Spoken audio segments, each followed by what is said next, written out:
Ladies and gentlemen, welcome back to the party. Dope Check episode 20. We are here. We are doing a phenomenal show this evening. It is on the verge of the Toronto Ultra Major. We have had 5 weekends of online qualifiers that are finally now coming to a conclusion. All the storylines are coalescing in Toronto. We're all going to be there in person.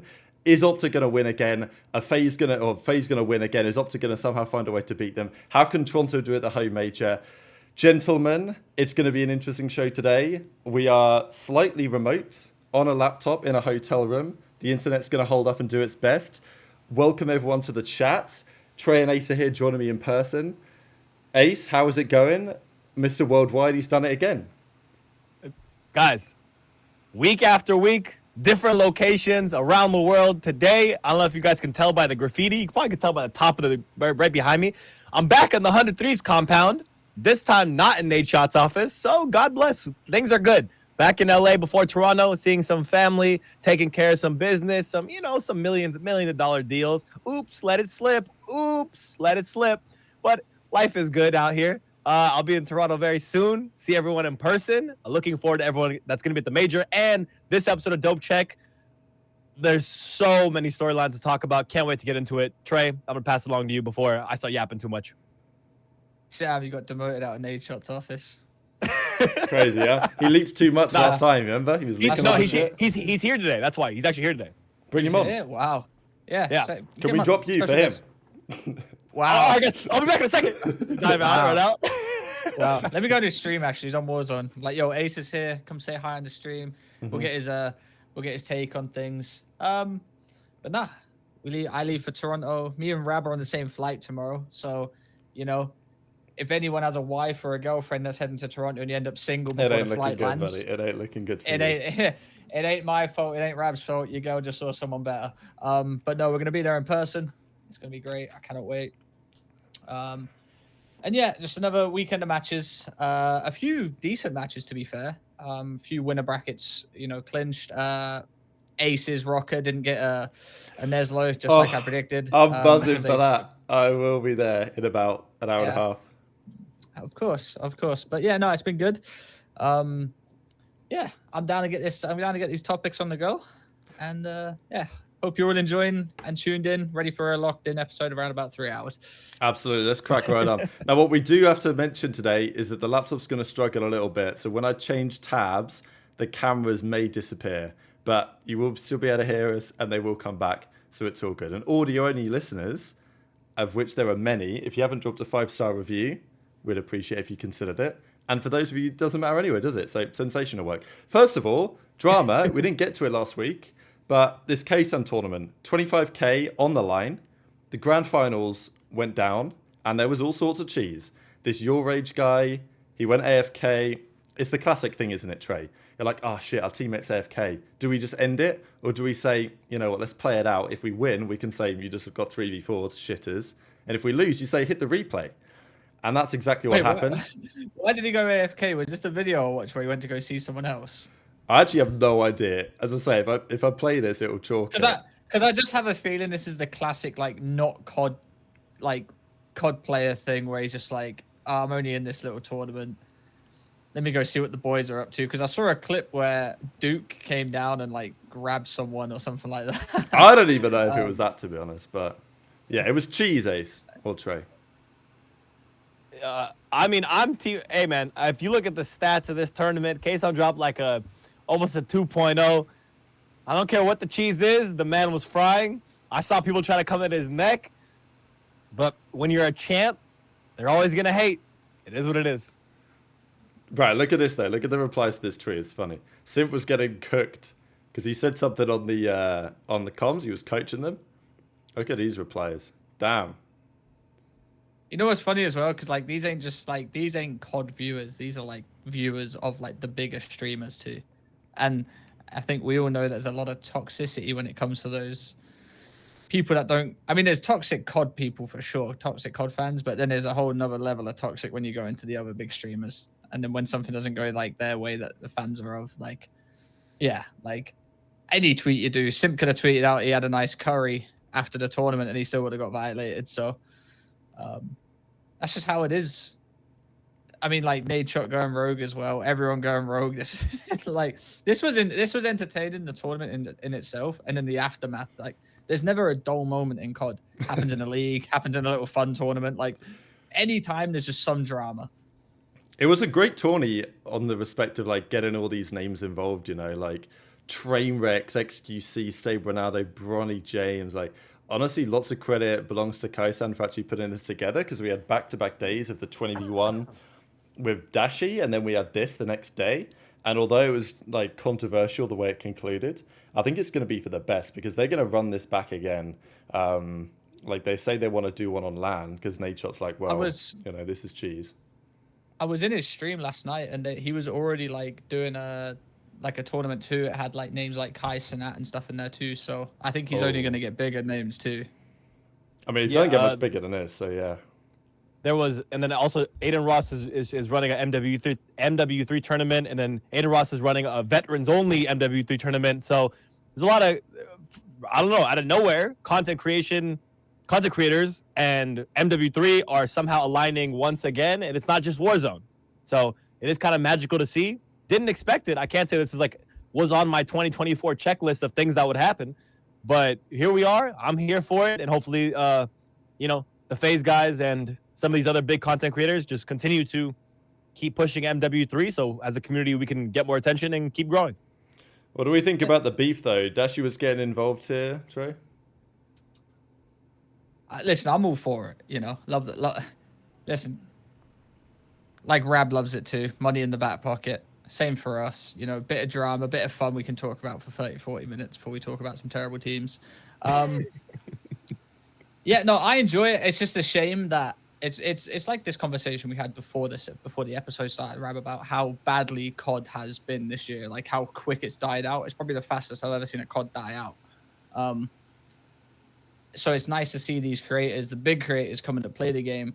But even Kaysen was saying, like, oh, for the next tournament, like, we might run Halo or Rainbow Six. Like, I feel like the fun aspect of COD is out, and other games are going to take over with the content creators, with COD players in mind too. So, it's good, but a shame that it's on this game. So hopefully, when the two new games come out in the next 2 years, hopefully they do blow up. With the content creators coming over, and actually everyone has fun again. I mean, you were saying it before, Trey, like, quickly on X Defiant. I know you mentioned it last week, but I don't know if many people know. He's played his last game of ranked play. Yeah, final ranked play game was played today. I have uninstalled COD. What the hell? Yeah. We'll not be installing that until the next game. Not saying X Defiant's going to be the next big thing, but it's definitely needed a refresh and a break. And I would advise everyone that if you are bored of Call of Duty and ranked play in general, I would advise you guys to come on over and, have some fun for a little bit before the next one drops.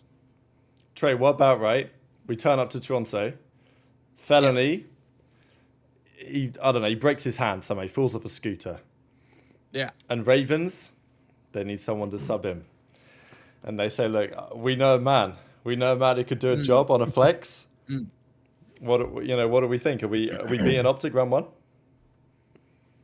I mean, you could have said any other team. I would have gave it a thought, but because you said Ravens, I'll let them perish. No, listen. It's nothing. I'm one of those people that, like, from when I'm competing, like, I enjoy competing. I didn't enjoy Modern Warfare 2, but I enjoy competing, so that's why I played it.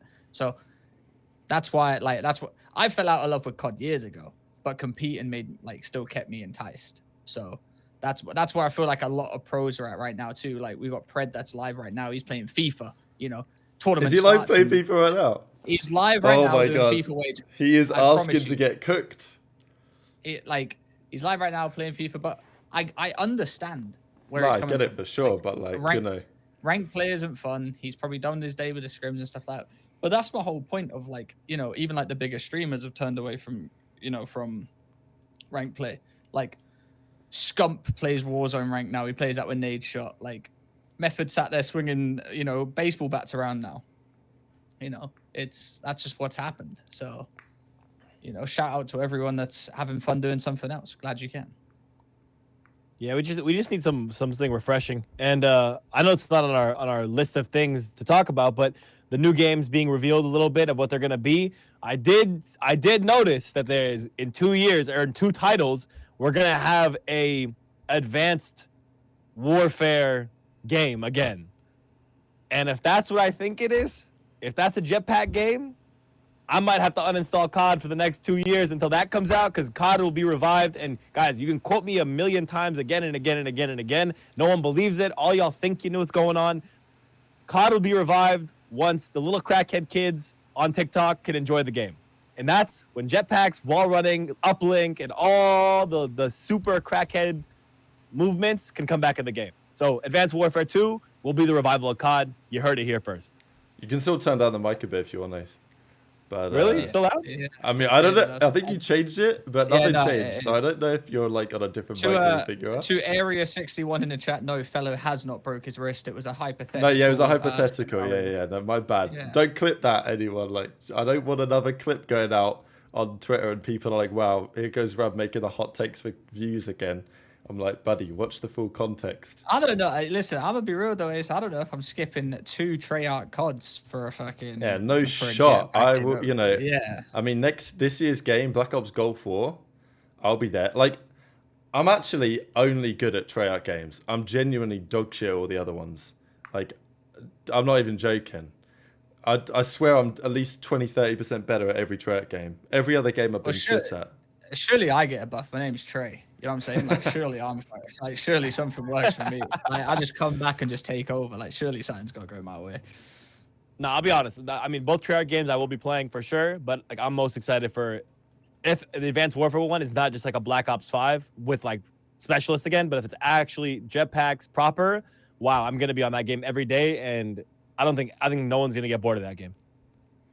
Whereas Boots, another Boots title, how different can you make it, bro? How different can you actually make it?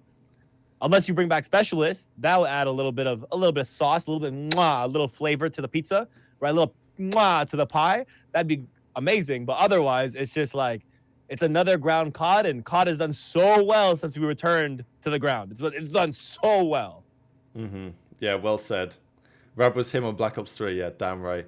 Go watch some of the gameplay montages. I mean, it's funny, isn't it, really? Because like I weren't bad at that game, but my POV compared to like an actual good player POV like Trey, it's kind of different ball game, unfortunately.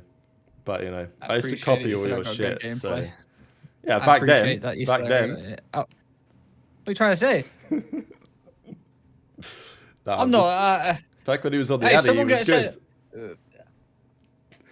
No comment. No comment. Talk about. You remember that we spoke about the age thing as well. Someone said to me today, "It's crazy how Dashi is 1 year younger than me." He's what? He's 25 now, isn't he? That's what I'm saying. Yeah. But he's still the young god. He's still the young god. Dashi is actually, that's very interesting, isn't it? Because people consider Dashi still to be like a young player. You know what I mean? He still gets a young prime, young in his prime player. But that's what I'm saying. Huh. A Trey, old as fuck, should have retired 3 years ago.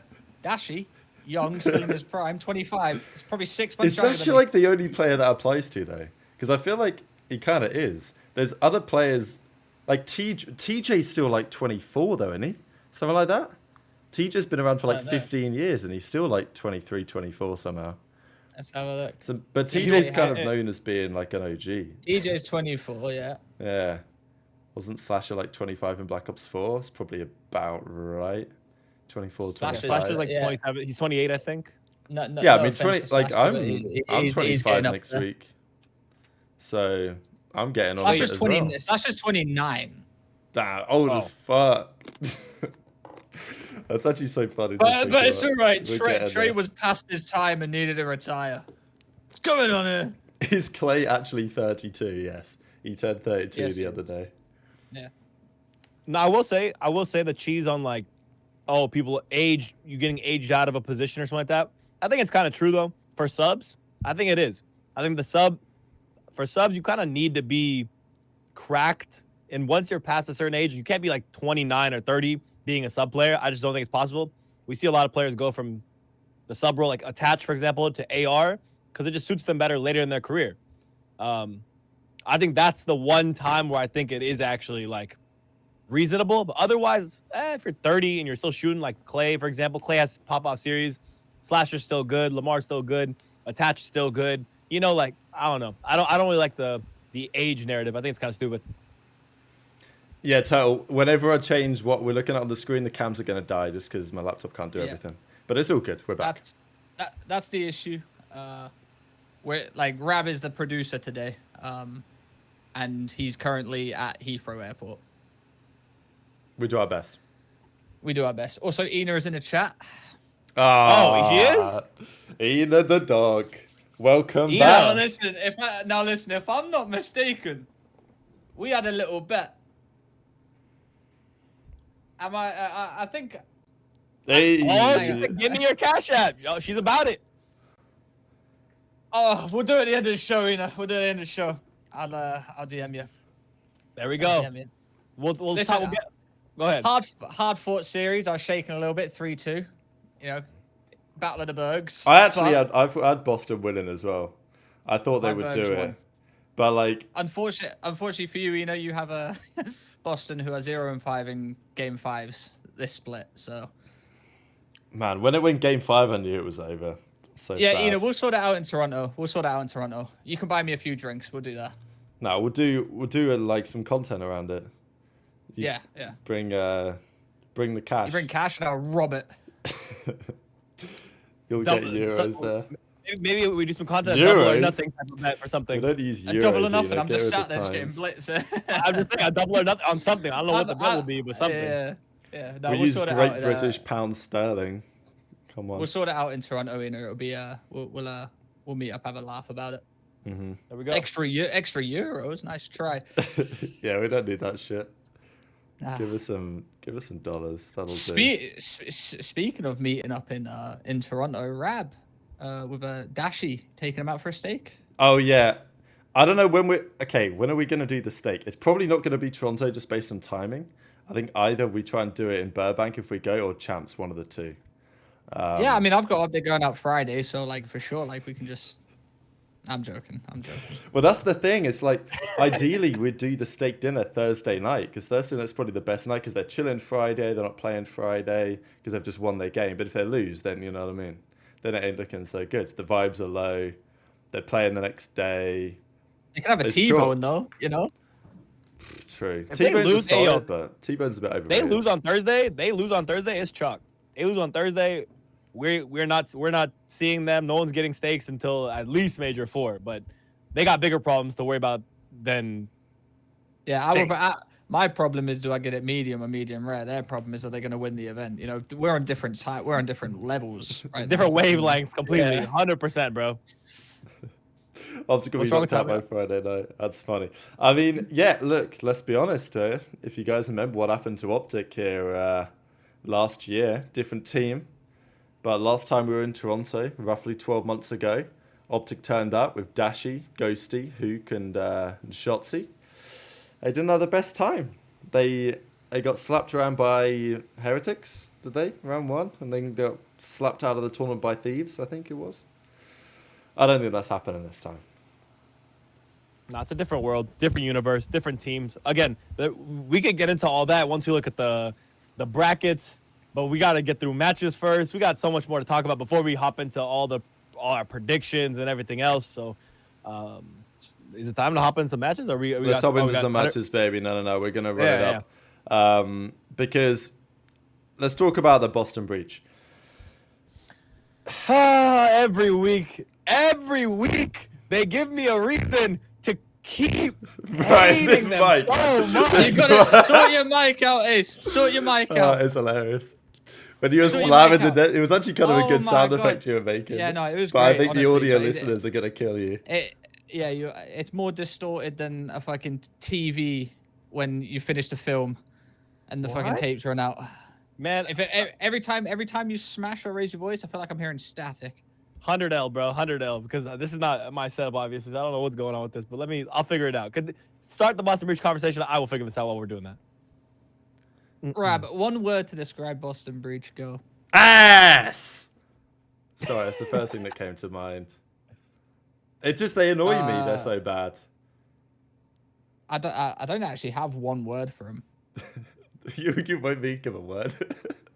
Well, yeah, no, because I knew you were gonna say ass, because that's in the notes. Is it? I didn't even notice. Yeah, We look your at my notes. Your note says, "God damn their ass." Oh yeah. That's good notes to me, Um, actually. That's good notes. I love your notes. They're good. They're a good read. I love a good read. Listen, obviously Rab can't really show the stats because we're in a different location and Rab doesn't have his PCs on his laptop, and I I can don't try and particularly want find them, Rab's. I don't want Rab's PC to explode. So let me just give you some numbers real quick, everyone. Boston Breach. They are on a 9-loss series streak. Major 3, they went 0-7. In the last 30 days, they are 0-5 in map 5s. Boston have a 8.3% win percentage in S&D. Their only win being a 6-1 win versus Las Vegas. On top of that, their control is actually very good. They're 5-2 with a 71.4% win percentage. Hardpoint, lackluster, with a 38.5. Can we get Ben Beans some goddamn help? Bro, Beans is bro. I'm not gonna lie. Like we said this before, but Beans is a certified shooter. He 19? is out there willing them, trying everything he can. 19K damage, 7K or 6K difference from Priest to the closest one. That's unreal. It's unbelievable. My boy just came back from the hospital. And his back is breaking again. After slipping a disc or whatever it's called. Comes back, drops nearly as much damage as 2 people put together. Drops nearly double the amount of kills as 1 person. And they are expecting to win matches. They even won a search in this one. This was the only search and destroy they have won. They broke a 13-loss streak to win this shit, and then they still lost the game 5. I can't believe it. I can't believe it, actually. Yo, okay. If we're gonna assess this and we're gonna take a step back, let's say post this major, right? Because essentially this major doesn't even matter. Like honestly, at this point, it doesn't even matter unless a miracle happens. What is the future? What does Major 5 and Major 4 and Champs look like for Toronto in our eyes? Boston? You mean Boston? What'd I say? Toronto. Hilarious. Boston. Listen. For me, we claim Boston as a serious org. If they were as serious we said they are, I'm not gonna lie, I would have, when Pentagram wasn't doing what he was doing, when he came in and didn't show what he could actually do, that they're dead last. All right. In my opinion, they give Penta like 2 or 3 matches. It ain't working. We got to get someone else in. We're not serious. Whether I don't know what their plan is after this. I feel like they're just running through player after player after player now, and every time someone joins them, this to me is like the new Paris Legion. You come here and your career just goes to pop. It's quite damning, but actually... Pop or pop? Either or. Goes to shit. Oh, okay. Got it. You dropped Asim and Slasher and bring in Pentagram and Beans, and we knew Beans was going to be very good. Let's all agree on that. We knew Beans was going to come here and shoot. Mm-hmm. But I don't know what the hell they're going on with this. The concern I have, right, is that, look, we can get into the Snoopy stuff and like Slasher and his thoughts on that. Beans obviously is a player you seem to want to build around, and they've obviously made the decision on Snoopy already to some extent. The problem is that, like, Priest is an up and down player. I've talked about him before. Sometimes he's good, sometimes he's shit. It is what it is. It was the same thing last year on the Subliners. The issue that you get with Priester is that I just don't think he's that guy from like a leadership POV. Like, if Slasher couldn't get these guys to work, what's next, right? Because if you keep Beans, which you're probably going to based on this, if you keep Snoopy, which you've kind of committed to, what's the plan? Like, who do you get? Let's say you get rid of Pentagram, which he has to go, and let's say Priester goes because he's clearly not the guy that they need to fit this roster on paper. What do you do? It's like Slasher didn't work with Snoopy. He wanted him gone. I mean, who else do you get, right? Because Snoopy and Beans are both players that are pretty raw. They've got good gunny. They're going to make some mistakes. You know, as much as I like to kind of support and gas up Beans, he does make a fair few errors, I think, in his search and destroy gameplay. Snoopy's obviously the same. Obviously, I've gassed up Snoopy's ability because it's certainly there.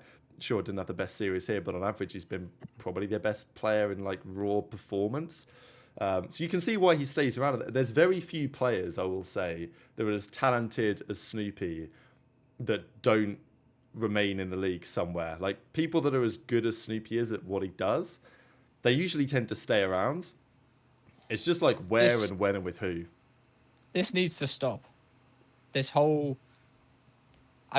We've seen enough. We're about to hit Major 3, dead last in the league. Just went 0-7 in quals. Yeah, that is embarrassing. Yeah. First ever team to do it. Congrats. First ever team to do it, and to sit here and like,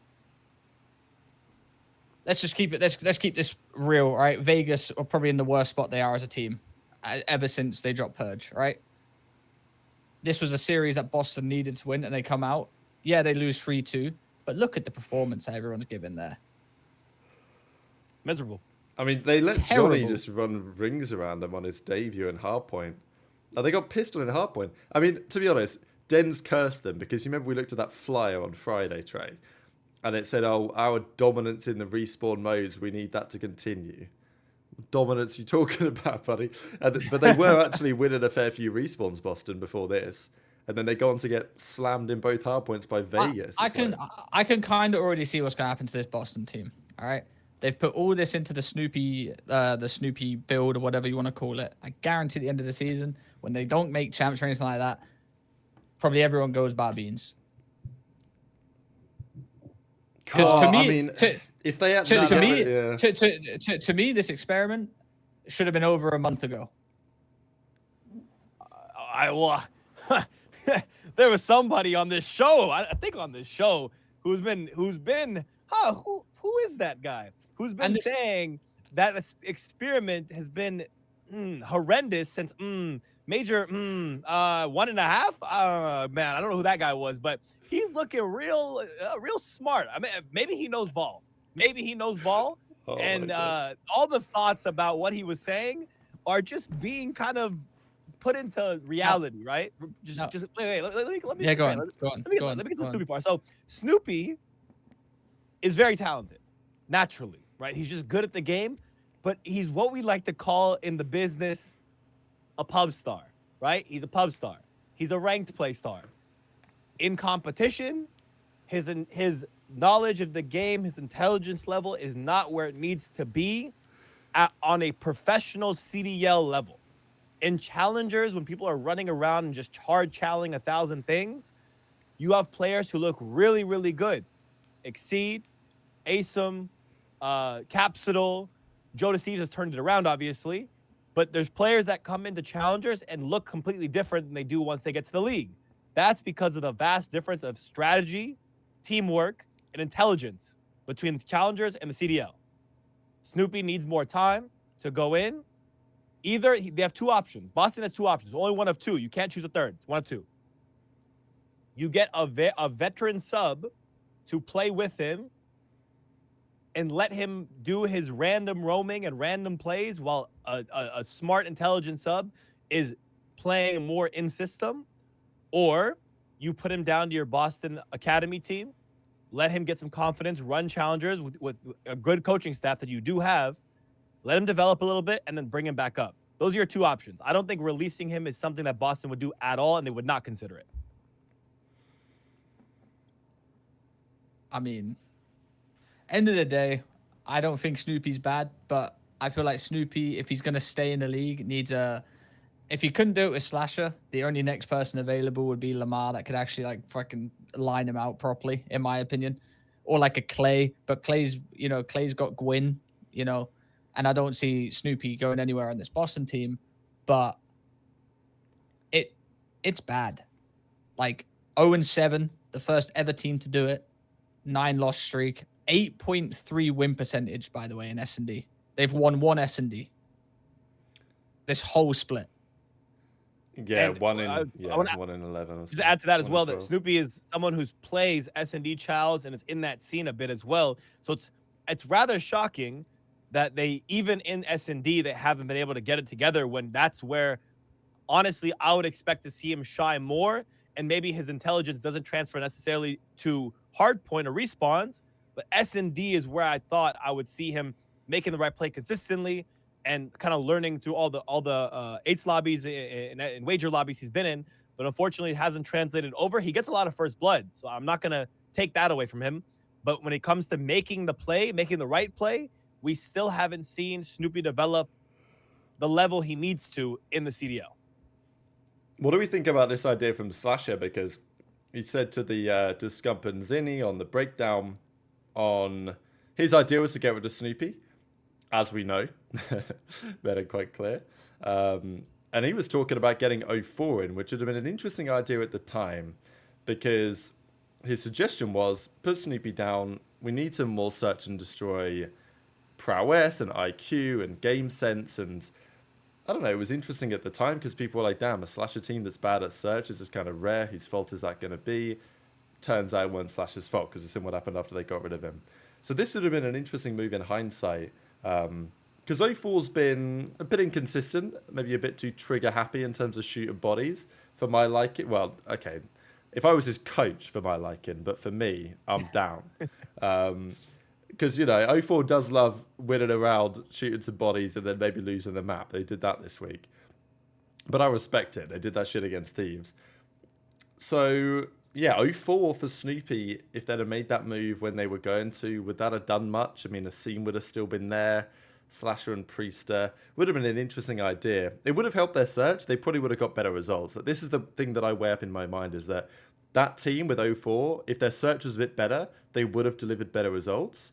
But for the long term of their franchise, I don't know if that's necessarily the right call, because their intention is to do what Toronto have done and build up a roster by piecing together guys that they brought through their academy system that can actually compete for championships. And maybe they make champs if they do what Slasher suggested, but I don't know if they're a team that actually wins. But they wouldn't be a team that wins, in my opinion.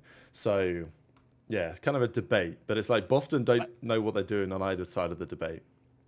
It is an interesting thought to consider if 04 was in this roster, but I want to give one alternative reality as well. What if it was 04 for ASIM instead of actually Snoopy? Do you get what I'm trying to say? Because the management would say, no, we're not getting rid of Snoopy. I think Austin would have stayed if it was otherwise. So there is a world, too, where it would have been Priesta, Austin, 04, and Snoopy, which that I do still think is an upgrade over the current team. If it was no Snoopy with that roster with 04, I do actually think they would be better, because 04, he's been inconsistent because the players he plays with on Seattle are inconsistent.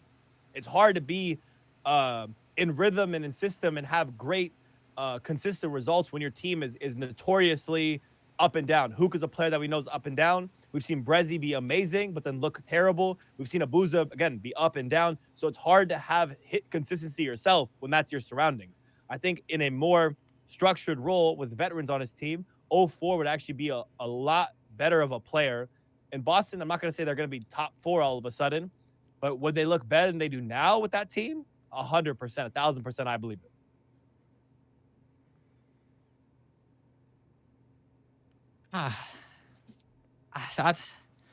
You dropped Slasher, you dropped ASIM, and then you pick up, you know, Penta and Beans. And obviously they've got worse. I don't know how, because I think that Slasher team was still pretty woeful. I think we can all agree on that too. I just want to know who's making decisions over there. Doug sense of iron, baby. Because at least with a change, you're looking to get better. Like Seattle, for example, we didn't think Seattle would be better, but you know, they are. Rambo Ray's tweeting again. So sure, like clearly things are going a bit better over there. I'm waiting for another flyer, you know, talking about Major 3, you know. And you can listen. He's got the whole week to you can repair see, things, you know. He's got a good you, couple of days. you can see the vibes in that team just based on Beans' face. Like after he lost that series there, I'm like that man looked it's destroyed. And because he sat there, he's put his heart and soul on the line for 3 people that didn't give it back. Mm-hmm. He walked into the facility with a cane, bro. With a cane. Do we understand the level of passion that is? I would say unbelievable. I would say sorry. Honestly, like imagine like Ben Bean's got to take his headset off, put it down, say fucking hell, and he's got to pick up a cane and walk out. He's like the old sensei. I would. He's like Master Splinter from Teenage Mutant Ninja Turtles. I would feel so bad. I'd be carrying him out. I'd be like, listen, bro, like I'll buy you an Uber, steak dinner on me. The numbers here are so damning as well for Boston. Like I've just brought up the overall season standings so far. Boston have more map wins than the Los Angeles Guerrillas. Like let's just make that clear. They have 39 map wins. Guerrillas have 38. They actually also have fewer map defeats. So if you look at Boston's numbers, they look like a team that should be in the mix. Probably slightly below, but you know what I mean? Look at Ravens win-loss, Legion win-loss, Heretics win-loss. It's not all that dissimilar. But they just lose every bloody game 5. And this is what contributes to what we see. Well, it's a mix between online and LAN. But online is more important than LAN in terms of, you know, you have a good 6 wins online, 5 wins online. You know, you kind of save yourself if you get, you know, top 12 at the event. But if you go in 0-7 in a split and then going to, you know, to the LAN event and then getting, you know, even if you get top 6, you know, that's just damage control. You know, that's a little band, you know, because they still got to go to Major 4. They got to play Major 4 qualifiers. And if they're bad online, it's like the Miami team, you know, good online at Major 1 and then went to LAN, got top 12 without winning the map and then sit 10th. You know, you've got to have a mix of both. You've got to get a few online wins and then a win at LAN and you're kind of helping yourself out. But to not win a match online and then go to LAN, like, and I'm going to assume, we're just going to assume they're going to get double rounded. You know, it's bad. Single rounded because we're starting losers. But yeah. I mean, Miami's interesting as well because Miami are 0-12 on LAN map count, but without that, they're actually positive map count online. Which is quite interesting. Oh, what's good, Valor with the Prime? Come on, run it up. Appreciate you. Appreciate you, Valor. But yeah, I will say Boston's performance in season at this point, unless, again, barring a absolute legitimate miracle or wise roster decision changes last minute, which I do not believe they will take at all, it's looking over. It's now at this point, you better start making your calls, preparing for next season, start getting in players' DMs, do some collusion, and figure out what your roster is going to look like for next year. And if you're going to put your entire franchise, the success of it, and even the initial fandom that you had built coming into the league with Zinni on your team and some fan favorites there, that's all dying out because you're choosing to absolutely fully 1,000% invest in this unproven rookie who's leading you to a 0-7 qualifier and the last place in the league. So if you want to keep doing that, Boston Breach, please continue doing that. But otherwise, please start investing into next year and really consider your decisions wisely. I just think it's now. so difficult, right? Because you've got to recognize if you're Boston, you ain't making champs. Chalk it up. If by some miracle it happens, whatever. But like, you've got to try and prepare for next year at this point, as you say. But I find it difficult to understand what to do to prepare for next year because I guess you really want to see whether somebody else that isn't Slasher could actually make it work. And as we've mentioned, accuracy, we mentioned Clay. But you don't know until you get those players in the off-season if you try to. So between now and then, what do? Like, you've got to try and get someone that can maybe help mold those players and see, you know, maybe you bring Shawnee in, maybe you bring Doug in. Well, you see, this is the biggest issue as well, is that, all right, Slasher publicly is now, when he came onto our show, and then the Breakdown has publicly come out and said, oh, like, Snoopy was forgetting rotations, fucking up a lot of shit. And we already know that if, Boston try and go for like the bigger names and stuff like that, they ain't going to want to play with that. If Slash is coming out, one of the greatest AIs to touch COD, and coming out and saying that, that's going to make a lot of players rethink if they want to come here. On a side note, but something kind of comedy, do you guys find it hilarious, chat and Rab and Trey, that out of all the years that Doug could have retired, this year would have been the year that if he kept playing, he probably could have made the CDL? I mean, I don't doubt it that he's still going to be on it. I was gonna say, I think it's still possible, Isn't baby. that ironic? If he just kept playing and didn't retire and didn't chase an If he literally, record, if he wasted another, he would have been on this team. if he 1,000%, waited 2 more he would have months, been here. yeah. Well, maybe still bring him in because that's what I'm saying. Like, you need. Okay, I know what is actually saying this is probably not my rational mind; it's my content mind. But I mean, fuck it, they're one and the same at this point.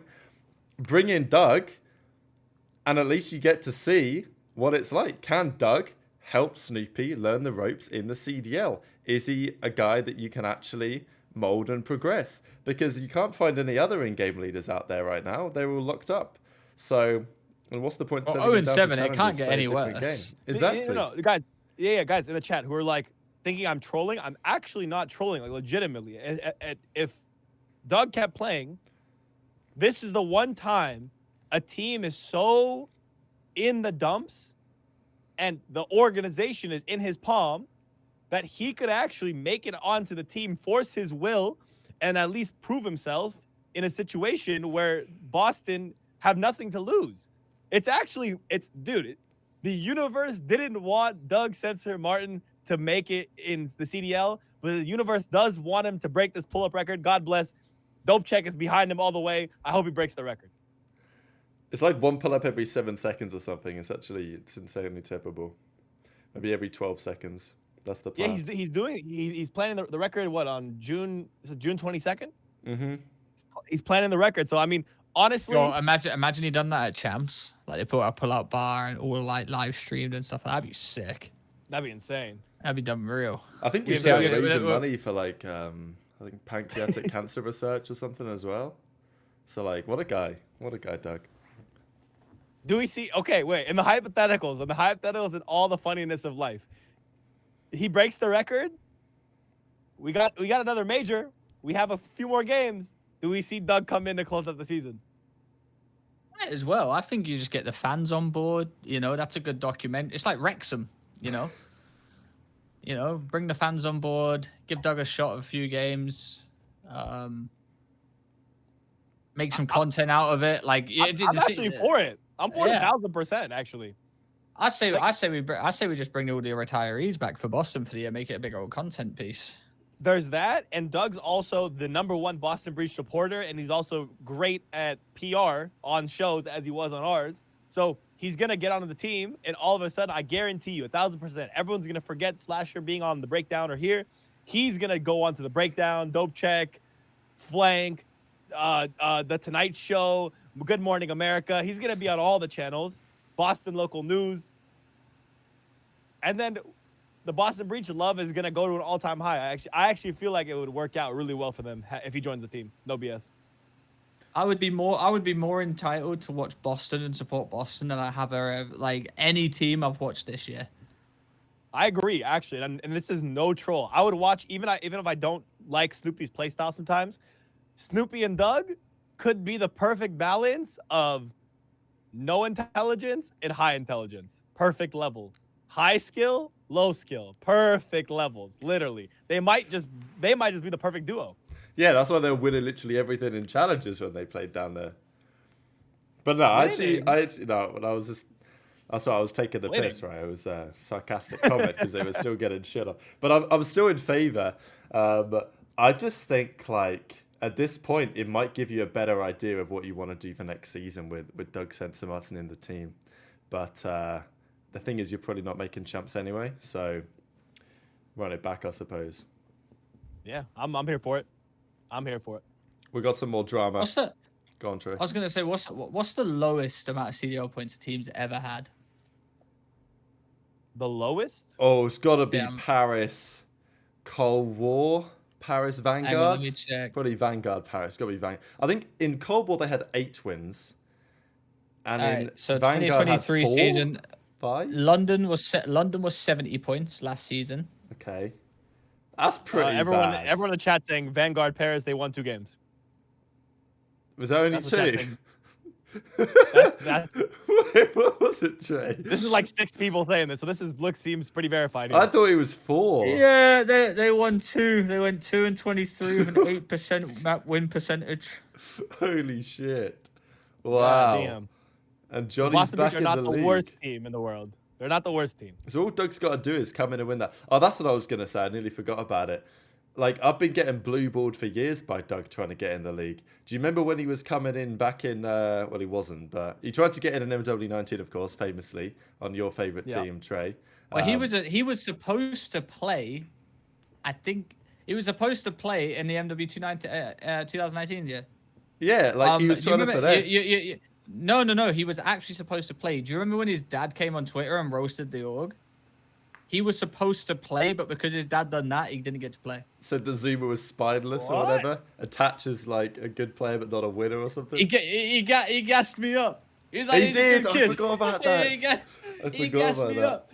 What did he say about me? Oh, I think he just see said if I can find MVP or it. something like that. Yeah, I think he said MVP or something like that. Wait, let me see. The tyrant. Did he say Lamar Lamar was the tyrant or something? Oh my god, I need to try and Hilarious. find this real quick.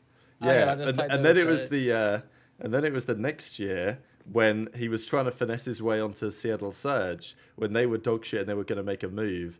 And like Octane was kind of entertaining it, talking about, oh, we might look at Doug. And then they brought in Decimate for like 2 weeks. And then Decimate quit on them because they were so shit. So yeah, I've been waiting for years for this moment. Better finally happen. I've been waiting for that All I'm thumbnail. saying- I've had it drafted. All I'm saying is I got gassed up by Doug's dad. So Well, you got gassed up. It says right here. I'm staring at the screenshot. Poor team choice, but then champ. bang. He's a champ, you know. We'll take that. We'll take that. We gotta take that. That's the most backhanded shit ever. Yeah, he's a shit team choice, but he's a fucking champ. All right. Yeah, he's saying Trey made a fucking mistake, but he's a champion, and everyone else is a Lamar tyrant, Zuma spineless. That honestly, I got told that is what lost Doug a chance to play in the league. That is crazy. And then 5 years later, a pull-up record is the reason why he lost his chance to get in the league. Unbelievable. Unbelievable scenes.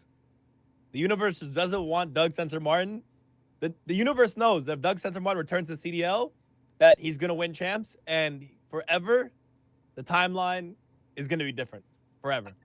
Cannot believe he could attach Lamar's ass kisser. A lackey Lamar ass kissing. Yeah, and look at the way he spelled attach, by the way. It's the best part about that, too. ATTATCH. What a guy. What a guy. Fucking made it out like Lamar was a fucking leader of fucking Like he's a gang leader. like a dictator. Yeah, bro. I mean, like, I don't know. Oh, sheesh. And then Doug Should've had to seen tell what his Lamar- dad to get off the internet like Standy had to do to his mum. I mean, we've already had this discussion about parents on Twitter. Just congratulate your son. Don't get involved in the beef. All right. No, it's not. It's never that easy, unfortunately. Speaking of New York, should we get into some? Let's do Some that drama, Toronto baby. Yeah, Toronto versus NYSL. We're getting some drama, some beef. Man, okay. What the hell, Trey, are these cats doing? How are they throwing away this game? Look at this shit. This was the game one, Vista Hardpoint. I picked New York to win the series, by the way, which obviously was a hot take, but I'm like, you know what? I'm going to send it, and I'm going to hope it works.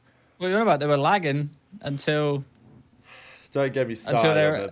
they were lagging when they were up 150 points, and then they got comeback on. They were skipping everywhere. I'll tell you what, New York as well. When it comes to cheese, when it comes to like dodgy shit like that, I think they're all over that shit. It's the same thing at the start of the year when Skies was snaking his ass off on that Karachi hardpoint, and it was like, oh, I didn't mean to. My apologies. I just did it by accident. I didn't realize what it looked like. Sorry, guys. And then I think they lost a warm-up scrim for that. But that was when I knew that these guys are dodgy because, you know, They were trying to pull the wool over our eyes. I know what happened, and we all saw that shit happen. And now they're fraudulent. So you reap what you sow. There is certain players that you don't want this to happen to, and Scrap is one of them. If there's ever a person that you don't want to like get comebacked on this bad against, it'd be like Scrap, Draz. I honestly think they're the only two that would like, infuriate someone. And you've let Scrap tweet out mid-series that you fucking dog shit. Now listen, obviously I've had my bits with Scrap in the past when we had when the drama came about with Draz and him and whatever like that.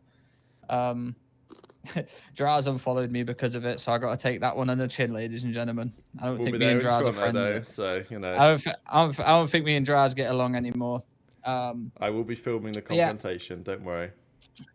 I've had my little talks with Scrap too. Obviously doing this show, we get into the drama aspect of it, so you got to live and learn. But Scrap by far the worst player you could possibly let this happen to, and just being as good as he is and getting under people's skin. Like I already know Sib was raging at this. Out of all the people it could happen to, listen, I love Sib too, but ever since he got told a little man, he's been the little man. Little man tossing his team. It's tough. Yeah. But there's also no dog. I mean, look at these guys losing and this is what I keep saying as well. All these players just stay off Twitter. Nah, I feel like Scrap and Draz are the only ones that can give the shit and show up when they give it. You know what I'm saying? It's on this matchup I also had NY as well. I kind of assumed that after their big kind of regain the week prior, that they were going to come in shooting and especially like Vista and some of these maps as well. I really thought it would favor NY's kill whore style. We've talked about it a lot of times. I thought it would actually help them a lot. It got close and it looked like they won map 1, but then once the comeback happened, it's not as bad as Rocker against OpTic losing that control. It's not that bad. But it's definitely one of those kick in the chest moments. No, that's up there for sure. That's impossible to beat, possibly. You think this is?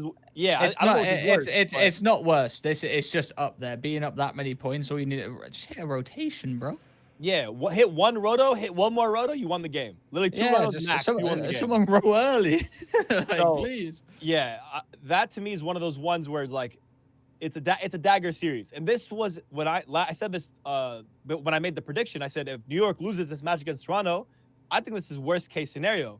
Not only because you go into the series, you go into the major deflated, you go into the major unconfident, and you're playing probably the hardest sleeper team in the entire winners bracket. It's worst case scenario for NY. I'm putting up the red flag right now. Personally, I'm not preying on downfalls. I'm not speaking toxically about them, but I'm just really concerned they might get out of this tournament top 8, top 12. They play Boston if they lose this, I think, by the way. Or if they lose to Thieves. I think the loser of that plays Boston, so that should be a free dub. So it's top 8. Yeah, so I actually am very concerned that because of this loss and how they lost it, especially, that this is a really bad deflator going in against a hot LAT team. And I think a lot of teams coming to this major are hungry and ready to play. Even, Carolina, LAT, Seattle looks different. Rocker keeps it close at least. Every LAG looks good on land. This is not the time to come into a major not confident and a bit deflated. This is the worst time to come into it like that. Listen, I called it on our last show that Ultra were going to win. And I called it prior to this major that I have a feeling. Not prior to this major, sorry. After New York have been having these weird hardpoint games. Look at that. Another weird-ass hardpoint game that they should win. And this was... Remember the one time I said, they need to blow a team out? Boom, they're blowing one of the best teams in the game out. and they get comebacked on. This is classic New York, and that's why I kept saying it every single time.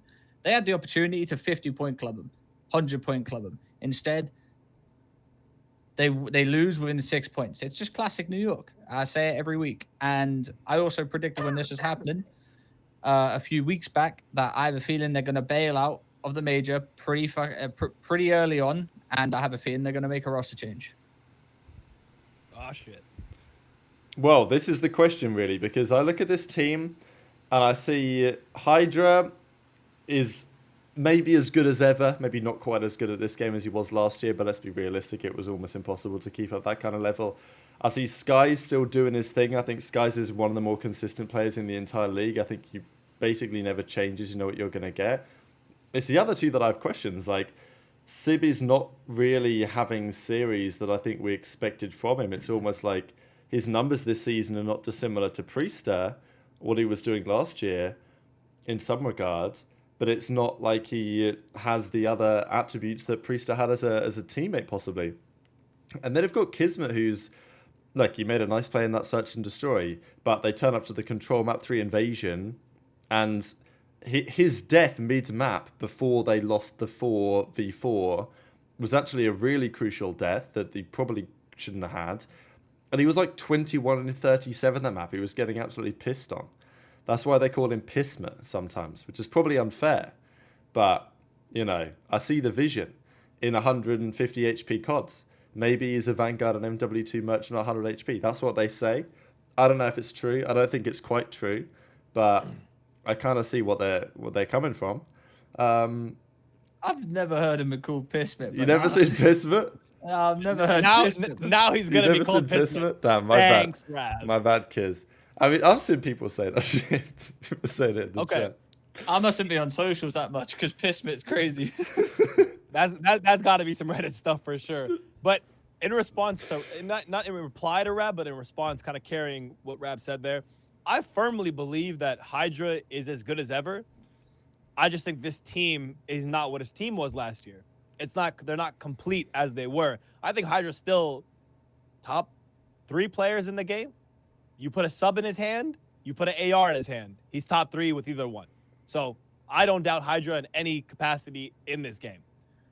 Secondly, I disagree with your Skies take. If you look at that series, who has the lowest damage on New York?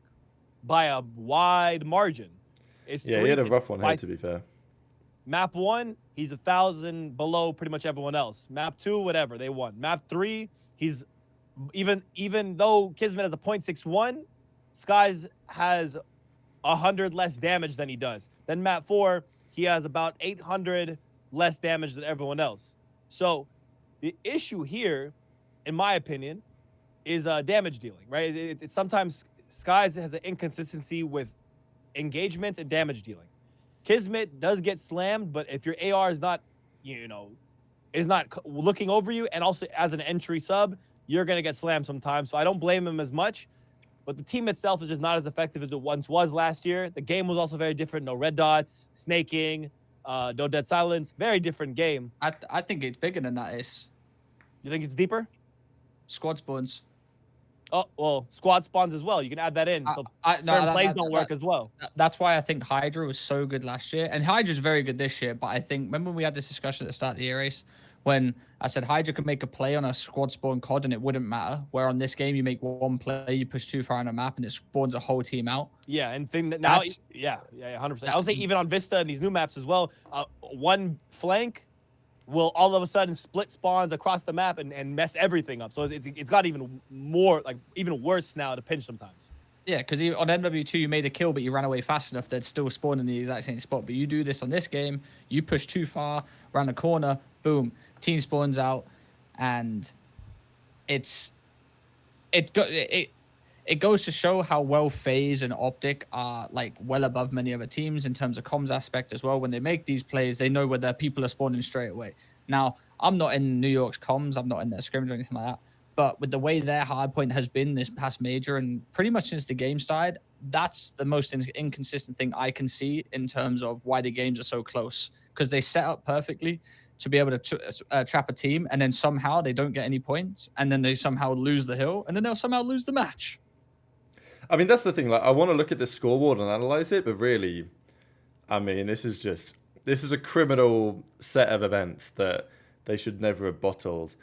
But then we've got the map 4, and this is the drama that I want to get into because this was a fascinating game. There was some replay cheese. Here we go again. So the game 4 gets underway, and then at 75 to 100, at this point in the game, by the way, Toronto have 2 sets of full streaks, or 2 cruise missiles. Scrappy has 1. Oh no, Scrappy choked his actually. So Scrappy doesn't have 1. Envoy got 1. Kalinik's got 1. And at this point in the game, the referee brings it to a close. And we go on to about a 20-minute period of the referees figuring out what the hell is going on, Ace. Now, we're at it again. New York were lagging this map, okay? Lagging. The servers weren't looking very good. Apparently, Toronto were lagging the map before. They told the referees, hey, we're lagging right now. The refs told them, we're going to play it out, guys. Unlucky. And they won the map anyway, to be fair. New York were getting shit on. They were going to lose this map for sure. They lost the replay anyway, which fair play to Toronto winning that. But, I mean, look at this situation. They're in a blender here. There's 2 cruisers on the other side. Toronto have full hill control. This game is not over, but it's as good as over. Now, New York are lagging. They speak to the referee. The referee brings it to a close. And then I imagine Toronto was sitting there talking to the refs, being like, well, hang on, this is complete bullshit. We don't want to replay this. We want the win. But the ref said, no, it's going to be a full replay. They replayed it. They won. It is what it is. Of course, we had Scrappy Torp an absolute mad mid-series where we saw, the following. Here we go. Not even Langan, just getting slammed. These kids are atrocious. This was tweeted during the series, which was very impressive by Scrappy. He's back on his bullshit. But yeah, initial thoughts, guys, before I dive into some of the potential resolutions here.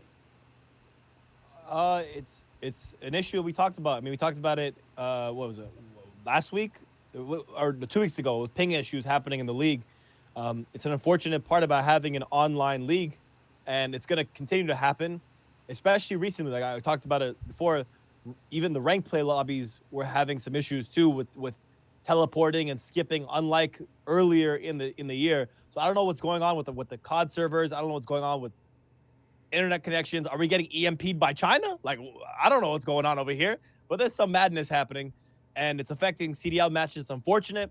It's something we have to deal with. LAN League is the solution that I spoke about before, and I will continue to pound the table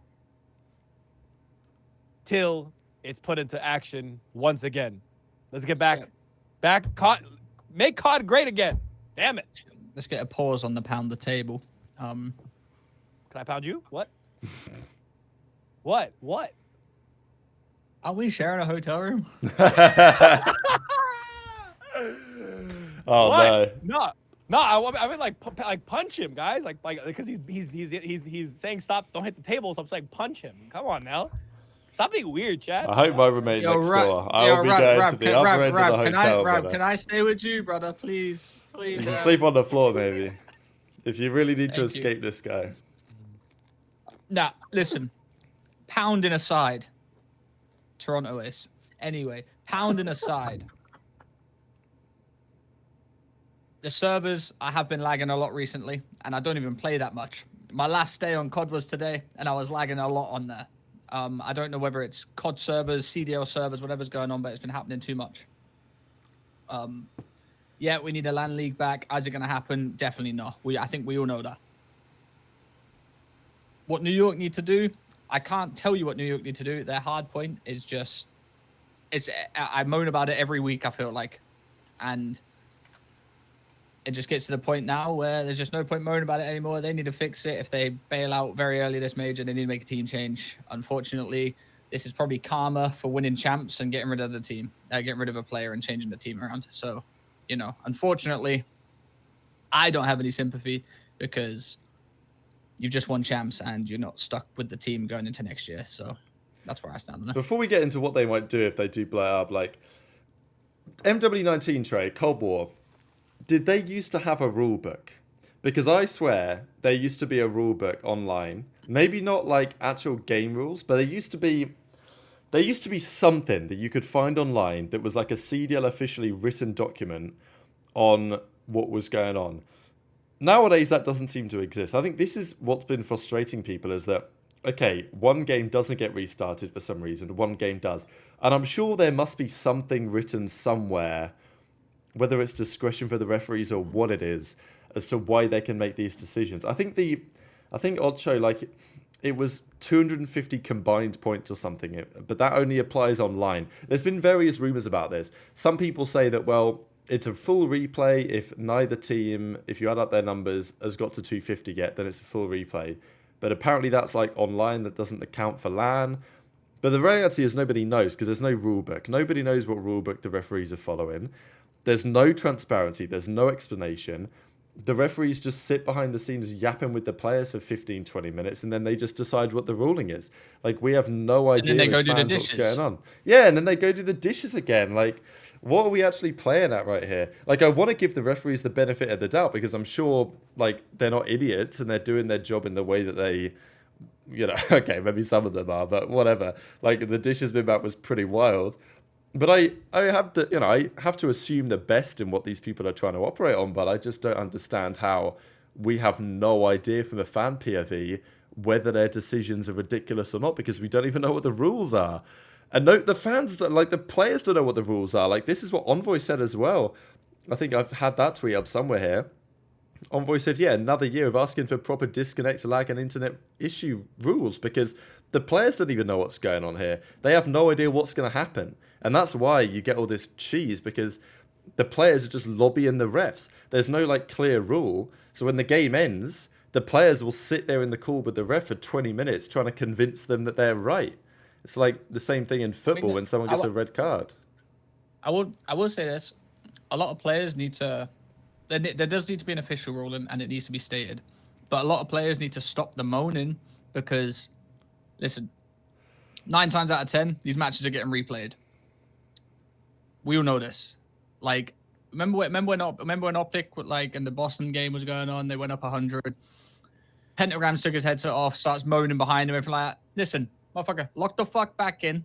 Yeah, stick the headset back on. You're not getting the map win. It hasn't happened in COD.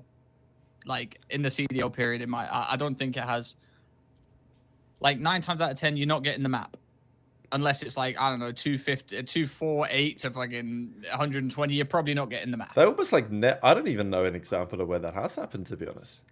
Like, when have they even given a map win in those cases? I don't think they even do. There must be some rule that says you've got to get to 250 to win, no matter what. And Gringo in the chat, why not replay with a point lead? It is... Do you know how embarrassing it is? That, let's say you need 120 points to win the game, and they have to manually end the game. They never do that shit either. Maybe it's 200, Charlie. Interesting. They have to manually end the game to let the other team win. Like, there's a lot that goes into it. I think that's one of them where it just looks unprofessional. But what does look professional these days, you know? Even Kleenex, he was getting annoyed. I mean, like, he stuck the middle finger up at the camera. Don't see that every day. How much? Wait, just a thought. How much do we blame Activision though for just not including, a replay, like a replay feature in the game where you can pause the game, fix things, reset things, and then come back to this exact scenario where people are in? Why? I feel like there's so much blame on the refs, the league, and people who really don't have that much control. The refs can be 100% better. Do not get me wrong. But ultimately, doesn't this boil down to a dev problem? I mean, possibly yes, but I also think that even if that feature did exist, there would still be some debate, right? Because in this case, New York will say, well, we lagged from the start of the game, so do we replay or not? Like that, okay, that's still a decision that has to be made. Obviously, if that feature existed, great. It exists in Counter-Strike, for example. But it must be incredibly difficult to code that for a game like COD. And we've never seen that, like, ever. Like, there's some things that I think we do need. Like, even a pause feature in search. We've had it. Maybe it even still exists. But they have to put it into every new game. And that's part of the problem with not having a consistent game. Because CS can have it, because it's been around CSGO been around 12 years until its life cycle comes to an end, pretty much. So I don't want to say it's unrealistic because I think ideally it should be a feature, but I also think like in respawns it would be really difficult to do. It's almost like when back in the day you used to get connection interrupted, right? Like you'd be playing online, someone would leave who was the host, they'd have to find a new host, and then you'd have that like you and the other boy would be sitting there mid gunfight waiting to shoot each other. Like how And then you got the countdown. yeah, you got the 5, 4, 3, 2, 1 countdown, and people who played Black Ops 2 knew that you could actually shoot just before it hit 0. So what you wanted to do was pre-fire that shit, and then you'd win the gunfight every time. But it's like you can't really replay from a static moment in a respawn because you're going to get those weird occurrences. It only kind of works in search. Yeah. So yeah, but again, it's one of those things they're never going to make. So good luck. Yeah, again, that's why I want to just point out the ref problem is there. It does exist 100%, but devs, there needs to be some care from the devs about competitive, and there's these small issues that they can actually fix fairly fast, fairly well, if and they've done it before, so it's in their code, it's in their source code somewhere. I really hope with the next 2 CODs, especially with the next one, they said has been in development, the longest COD in development that we're ever going to get. Man, if we don't get a replay feature, a pause feature, at least let people in respawns keep their streaks, make a way for them to at least spawn up same spots, their same startup spawns and the same hill, like it's P3 or something, same spawns with their streaks. Give us that at least something. That's a good point. I mean, it probably shouldn't be too hard to say, all right, like we can set up, because I think in Black Ops 3, right, I'm going to glaze it again, but we're back. In Black Ops 3, you could set up everything. Like if you wanted to ban just the, I don't know, SVG 100 or whatever, like you wanted to ban specific weapons, specific things in the game, you could do so. You could go through the rule set and you could ban on that level of specificity. Now, they'd never had a feature that said, okay, do you want to start a hardpoint game down 32-0? But you could. Theoretically, I mean, okay, I don't think they're ever going to have a feature where you can perfectly reset up the game with all the characters in the same spot and everything to restart a hardpoint if someone lags out. But what you could do is say, okay, that player lagged out and the score was 118-57. It shouldn't be impossible to just plug those numbers in and then just replay from the first turn. Okay, it's a bit cheese, but it's better than nothing. And you could therefore, put the cruise missiles back in. Yeah, it's creating a handicap. So in any fighting game, for example, you could put the other person you're playing against at 50 health and you come in at a full health, you know? So like, why not have something like that in COD to at least make it fair? Even if we have to restart from a P1, but okay, they come back up 100, they come back 75. At minimum, at least we can get that. Maybe they don't have their streaks, maybe they don't have this, but at least we don't have a whole map replay. And the advantage they had is gone. The lead they had is gone now. It kind of, I don't know, it's disruptive, it's unfair, and we have a thing in COD where you never win the replay. Of course, Toronto broke that in this series, but in general, most teams know, most players know that you never win the replay. So it's not. It doesn't seem like that hard of a fix, honestly. We should be able to have a rule in. All right. Let's say we do replay it from the points. You can either have 100 points to win, or you start with less health and play out a whole map. So one whole team would have like 150 health. You play a whole map with 100 health. That'd be kind of cool. That would be so broken, but yeah, I'm down. You can choose to either replay the whole map with less health, or they need 80 points to win. Up to you. F it, bro. Yeah, but if you're New York, by the way, and you need to blow up the roster, what do? New York come into this event, they lose to Thieves round 1, hypothetically. They drop down to losers, they lose to Boston. Or even if they beat Boston, they lose to like Miami next round. Because I think if they beat Boston, they'll play the winner of Vegas and Miami or FaZe. So like New York still tops. I mean, New York, I think minimum should get top 6 really. But if they get worse than that, I don't actually know what you do in terms of making a move if you want to. But if you do come top 8, top 12 this event in New York, like there ain't no way you're winning champs. Like, we know how good FaZe are right now, and OpTic have not lost to anyone that isn't FaZe since the middle of January. So I just don't know what Rab? I would do if I'm New York. Rab. Rab. If if New York come to this major and they get double first rounded, and Boston Breach get their first win of this entire stage, kicking them out of the tournament, I might owe Snoopy a steak dinner, bro. I might take that kid on my shoulders and run him around the venue. Bro, there's only so many steak dinners Breaking Point have got us covered for, Ace. We can't keep offering these. Chipotle's, bro, Chipotle's, please. I'm trying to get paid. I'm so dead ass that if this kid in this team knocks NY out top 12, there's nothing to say anymore. Like, at that point, there's no coming back. There's no we're trying again. There's no we're gonna prep harder. GG's is chalked. You got to blow it up, bro. And if that happens, yeah, again, Boston Breach, I'll give you whatever you want. Censor, I'll pull up to your pancreatic cancer event, and I'll be the guy that gets you the dinner after. I'll be there for you. I'll do that. I'll donate and I'll pull up to the event if Boston beat NY. That's what I'll say. Okay, Trey, you're the GM of New York. You've just been double first rounded by Boston. What do you do the next day? Find the nearest bar. That's what you do the night of, and then maybe the next day as well. I'm probably doing it for the next week. If I'm the real, I'm sat there thinking like, Sib, Hydra, Skies, Kismet, 3 world champs last year, one of the best sub players in the game, and we added Sib, who's, before his tweets, certified shooter.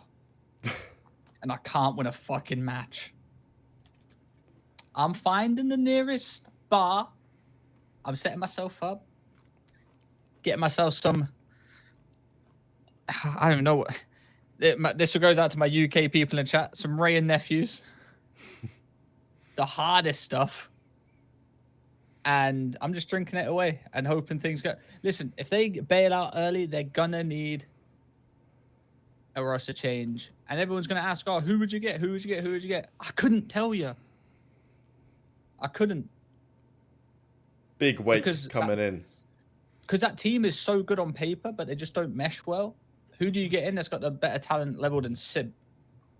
And it's not like, right, so let's get it. Like, I think Sib shoots better than Priester.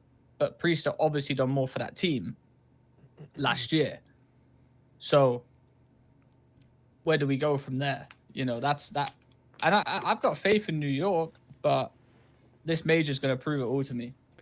I think my feeling is that I don't think the Hydra Kiz duo lasts beyond this season. I think it will come to a close for one reason or another. Either at the end of this year, New York will get rid of Kismet and they'll try someone else, or Hydra just leaves and did you see go somewhere else. Did you see the flank? They said that Hydra's contract's up this year. Yeah, which would make sense. We don't, again, as Ben always complains about, we don't get to see. But that is, to our understanding, that is true because OpTic were making the changes going into MW2 and Hydra re-signed the new deal then. So theoretically it was a 1+1. So he would be a free agent this year. Interesting. I don't know if that's true. I don't know if it's true necessarily that he is free after this year. I know someone who might know, but, I mean, the only reason I say that is because the flank would know this type of stuff. Fair. That's a fair point. I mean, I could just probably DM Paco and be like, "Yo, is your season like is your contract up this year?" He's like, "Yeah, I can't fucking win a hard point." Get it sent. Yeah. Well, that's what people are saying, right? Ultra Hydra, OpTic Hydra, all this. It's like that whole conversation we had, like, oh, what happens? The top 4 teams are just gonna swap players around.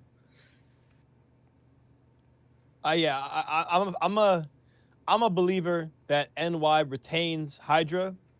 I'm a believer that they retain.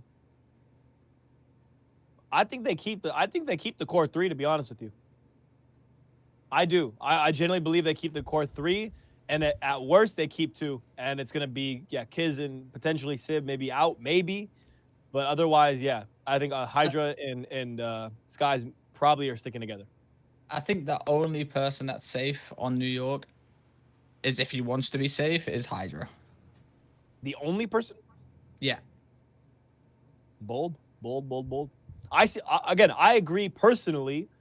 The reasons why Hydra would be my only person to keep, and I would try to get some other pieces. I personally can see the reason why, but because of the dynamics, winning champs together, the coaching staff, how loyalties, kind of thing they built in that camp, that is where I would see something a little different happening and how it would actually play out versus my opinion on it personally.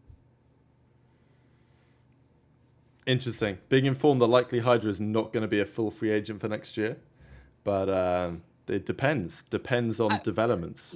But listen, you got to think about this as well, yeah. So FaZe have their superstars, all right, or their superstar in Simp, yeah. OpTic have their, golden boy Shotzi, yeah. Like, New York don't really have the opportunity to let him go, because if they do, then you could see New York being a team that's not a top 4 team anymore. Well, it's kind of what happened with Thieves, right? Like, I wonder if New York and Thieves will have a similar, like, kind of, swapperoo maybe, where Thieves start to make a bit of a comeback, New York start to be on a bit of a downhill. Maybe this match is the start of the changing of the guard. Yeah, I mean, changing of the guard. That's the issue. Like, that is good. New York can't. I'll be real. New York can't afford to lose Hydra, because they lose in what I deem a top 3 sub player in the game, and you can't just lose that. So they're gonna obviously obviously Hydra has the keys. I think we can all agree on that. But when another team comes knocking and the offer sounds nice, it just all depends on what money gets thrown around. But it all just depends as well on what New York can actually do, because right now it's looking shaky for them.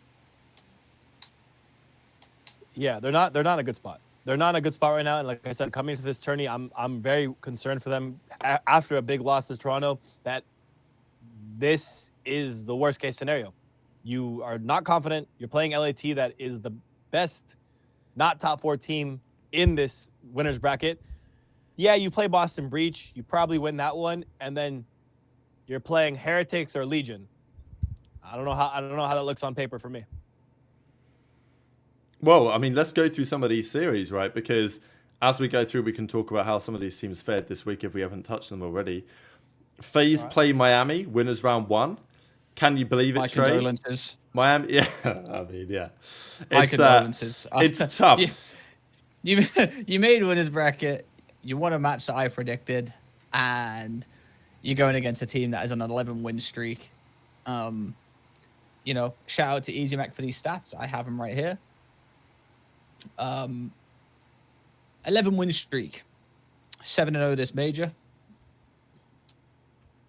90.9% win record in hardpoint, 71.4% win record in S&D, and an 85.7 win percentage in control. Compared to Miami, who finished 2-4. No, 2-4. That one probably hasn't been updated. 2-win streak with a 41.7 win percentage hardpoint, 60% in S&D, and a 28 in control. You enjoy that series, Miami. That control is looking not one that I would like to play, that's for sure.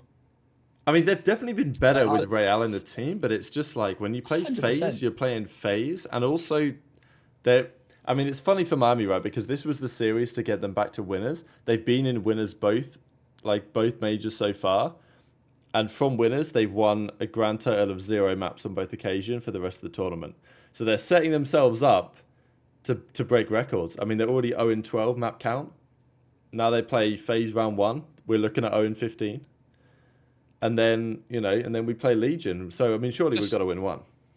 Let's just put this into perspective, yeah. In FaZe's last 10 matches, they have only been to Game 5 once. Oof. I'm gonna make a little bit of a bold prediction here. Of course you are. Heretics 3. No, I'm just kidding. You'd have had me. I would have left this go so fucking fast. No, I think Heretics could win map 1. That's the only bold prediction. I think it's gonna be closer map 1 than people think. FaZe are notorious for starting out LAN slow, and again, even earlier in the season, they're notorious for starting seasons a little, series a little slow. So first hard point, I actually think FaZe are gonna come out a little bit, probably underwhelming and playing a little bit down to Heretics level. Maybe less energy, like they're not as cracked to play Heretics to begin with. I do think they win the series, but I think a chance of a 3-1 is there. That's all I want to say on the series. I don't think it's much. I don't think there's a chance FaZe lose at all. But Heretics could steal a map off them, depending on what map 1 is. I mean, Vamos COD is genuinely fun to watch when it works well. Like, they actually have... No, it's actually true, Trey. I'm not even trying to cap. I'm not saying... yeah, you're saying when it works. Like, Yeah, it doesn't always work, but bro. with Real, the chances are slightly higher. The chances are more like 45% rather than 20. I mean, they've won 2 matches this split, right?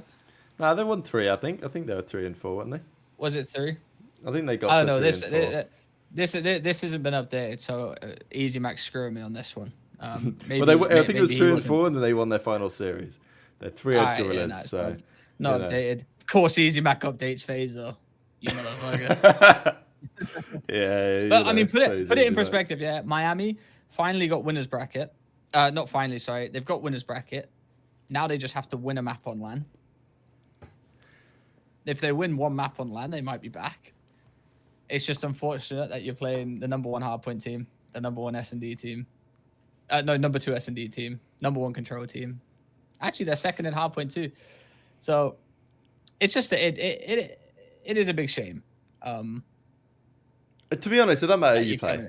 Well, it does to some degree, but it's it does like, when it comes to FaZe. It but does when it comes to FaZe, yeah. But also, like, you look at the winners bracket again, and you think, well, I mean, who are we going to predict to win these games? You know, like obviously one of them is maybe interesting, but the rest of them, we're obviously taking a certain team to win. I think honestly, for Miami though, like, if they win a match, I don't want to say a map, but let's say Miami lose, they beat Legion in the losers bracket.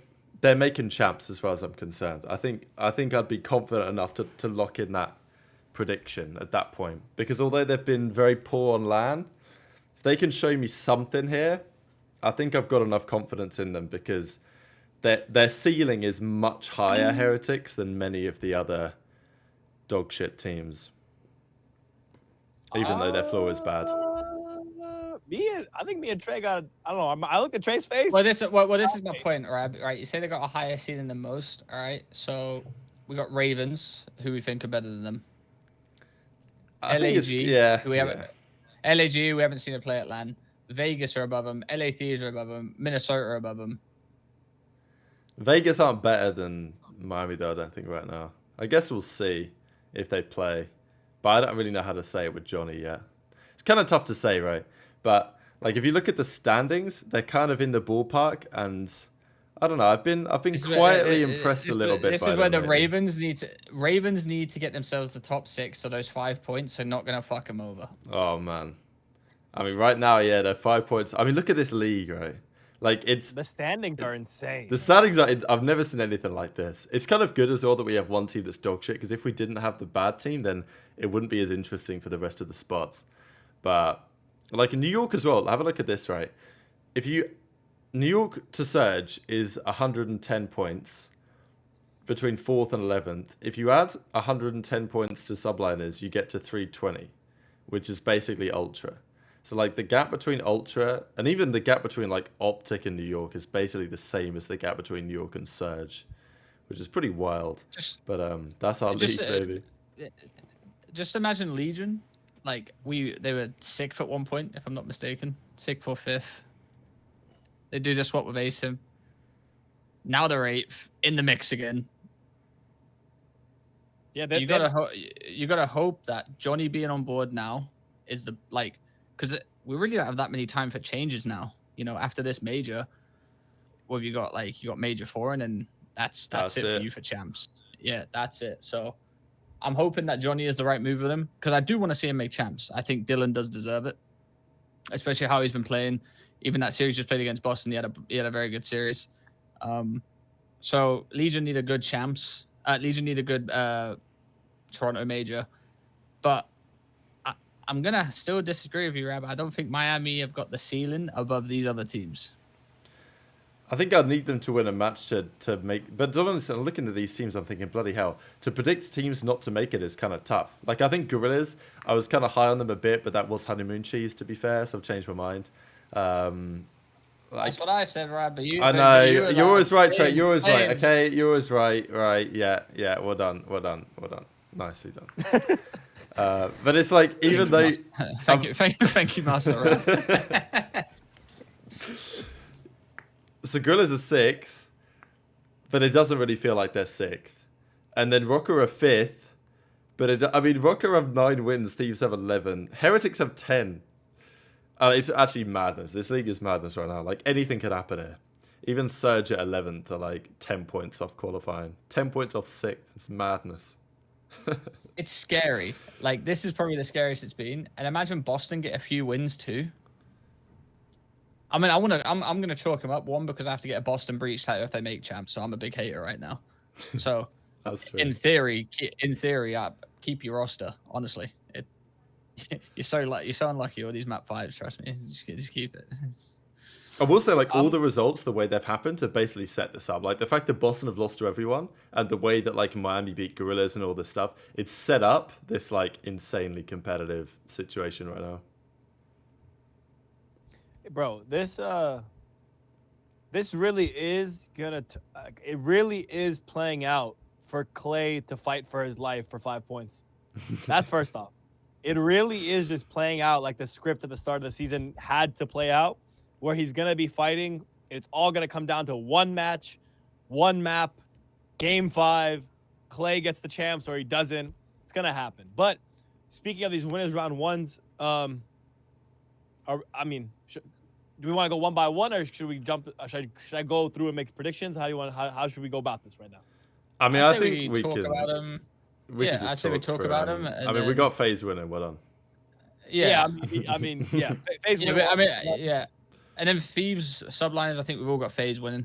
I'm just gonna say, 3-1, 3-0. I think we can all agree on that. I don't think it's going last map. I mean, anyone that's in the top bracket is just annoyed that FaZe exists right there. Like, if you're in that top bracket, you already know you're playing in losers. You're kind of planning who you're going to play in losers. And that's the ultimate truth of what it is, unfortunately. Heretics are planning playing Legion already. They're watching VODs, yeah. They're looking at Legion VODs. They're watching Legion VODs. Yeah. But, I mean... They should ask the league if Methods can spawn in with them. Little 5v4 action. Yeah, they'd have a decent chance, but...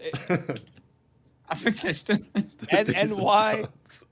NY, LAT, that's a hard one to predict, to be honest, because it comes down to map sets, and it comes down to what version of Subliners do we get? Do we get a version where Dante looks like himself, and he's playing like the player who was literally the highest damage dealer for 2 years straight?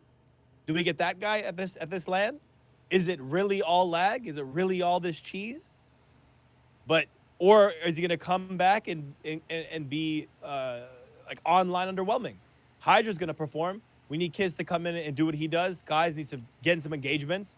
It's kind of tough, man. It's a tough call to see who's gonna take this. But if I had to put my money on the line, haram. But if I had to put my money on the line, I'm taking a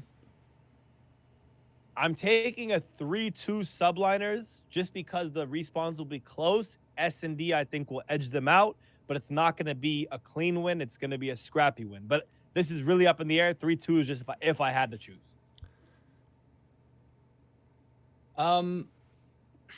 This series sucks. In a nice way. It sucks to predict, because we gas up LA Thieves a lot. And they're playing very well. I think, what did they just go 5-2 in the quals? They're playing very well. Now the issue is like I said, it's the 3-2 and they don't slam anyone type shit that I'm on about. If they lose, it's 3-1. If they win, it's 3-2. And they just had a pretty, I want to say, a rough series versus OpTic. Getting 100-point club like that isn't exactly the best way to go into a major. And they also haven't won a match at LAN yet, which is, that plays a lot into it too. Now, I'm a big fan of LA Thieves. Shout out Nasty. It's my dog right there. I want them to win. I'm going to say, just purely based on this, if Thieves win, it'll be a 3-2. If Subliners win, it'll be a 3-0. Interesting. I guess I'll just make the deciding vote for our bracket then. I mean, you had New York 3-2, right, Ace? Yeah. So, okay. I'm thinking Thieves, I think. My feeling is that from a matchup POV, I quite like this for Thieves at the moment. Just based on the way that they're playing lately. Thieves, yeah, they were top 12 last major, but they should have been up 2-0 on FaZe, but they just could not close out a game to save their life. I think Thieves have been a bit better at that. I think the Vista does concern me a little bit, the fact that they got slammed so bad on that by OpTic, but also New York do not like playing 6-star hardpoint, which is a good one for Thieves. So in terms of the vetoes, I think it's kind of even Stevens there. And then you're looking at a Thieves team that I think has got somewhat better at closing out their games. I mean, it was a big problem for them. They've obviously gone to a lot of game 5s, some of which they've clutched up in. To be fair, yesterday against OpTic, they were up 5-0, and it was 5-4, then they won it. But at least they won it, They did eventually find a way to close it out. So I look at the respective players, and I just think, you know what? If there's a team that I can see making it work right now, it's probably Thieves. And I think they've got to be coming in with some good confidence here, to be fair, as well, given what happened to New York in that most recent series. So, yeah, I think I'm going to take Thieves in a 3... Probably a 3-1, actually. I mean, Thieves this split, they are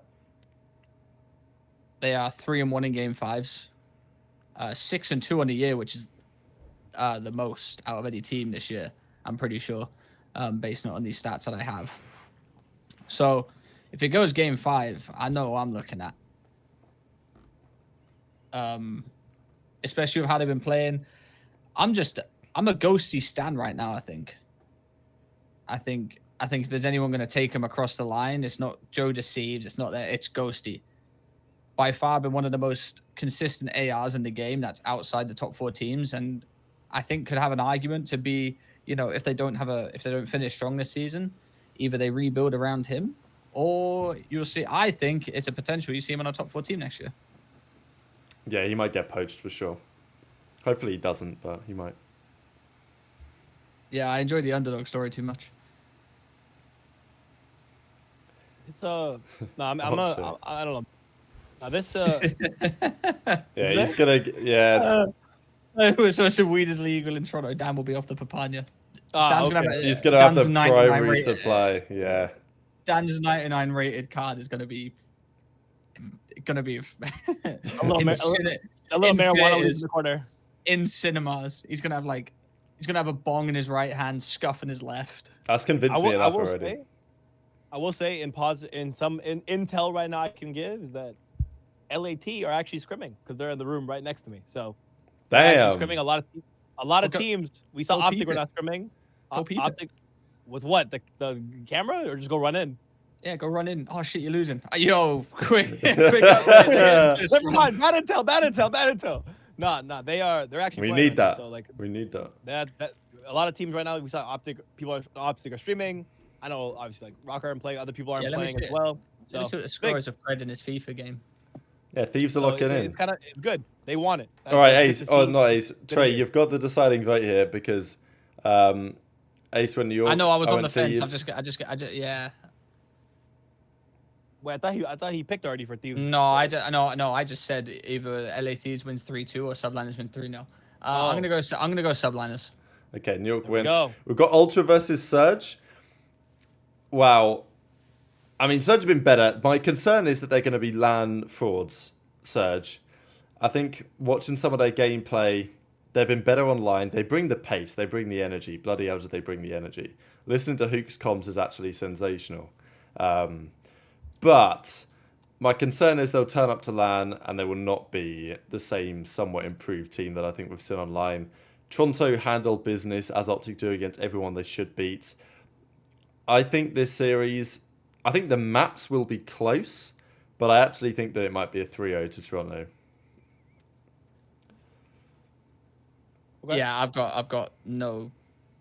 I'm not against that. Toronto win that easily, in my opinion.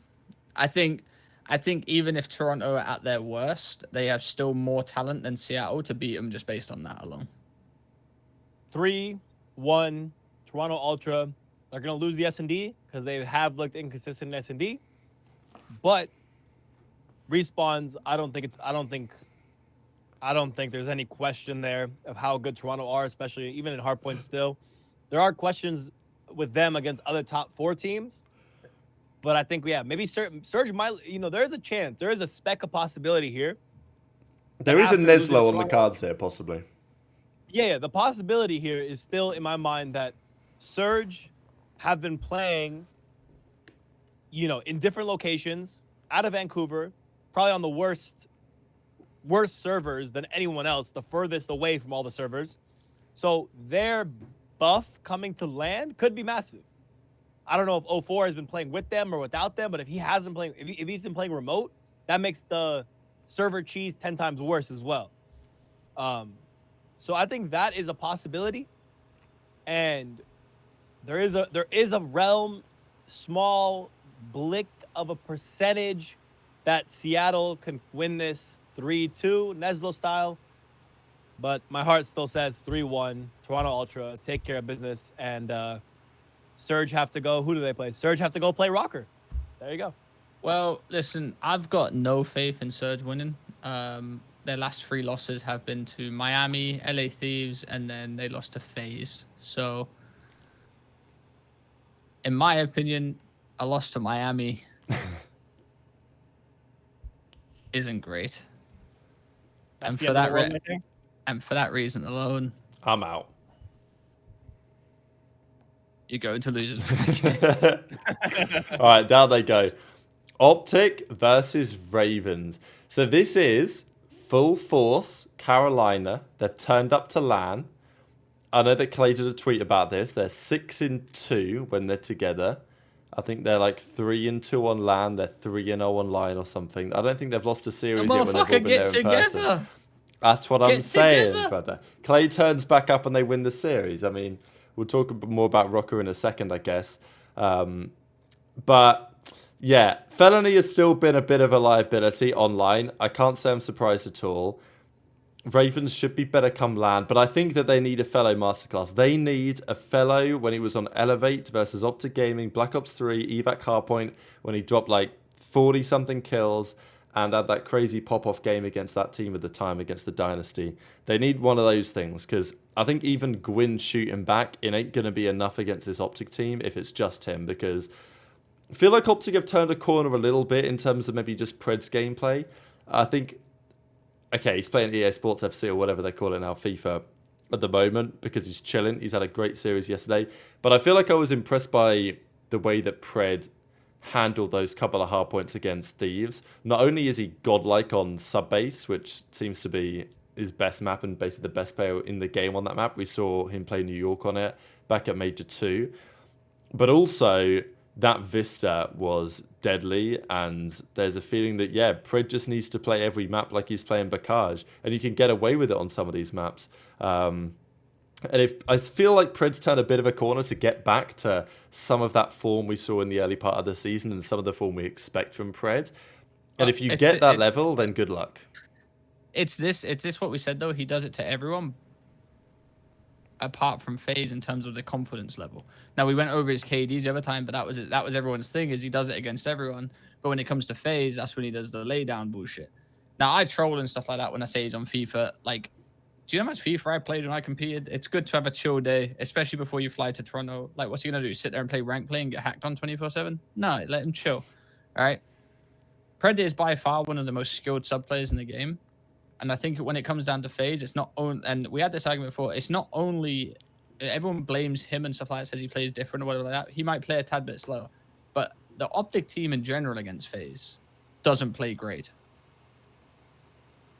As a whole collective, they're not a very good team versus FaZe. It might be close maps and stuff like that, but they are still 0-6 versus them this year.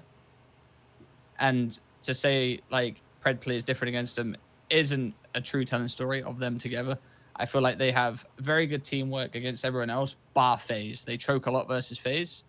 And like I said, they are one win away. They are just a match away from a win against FaZe for like winning an event.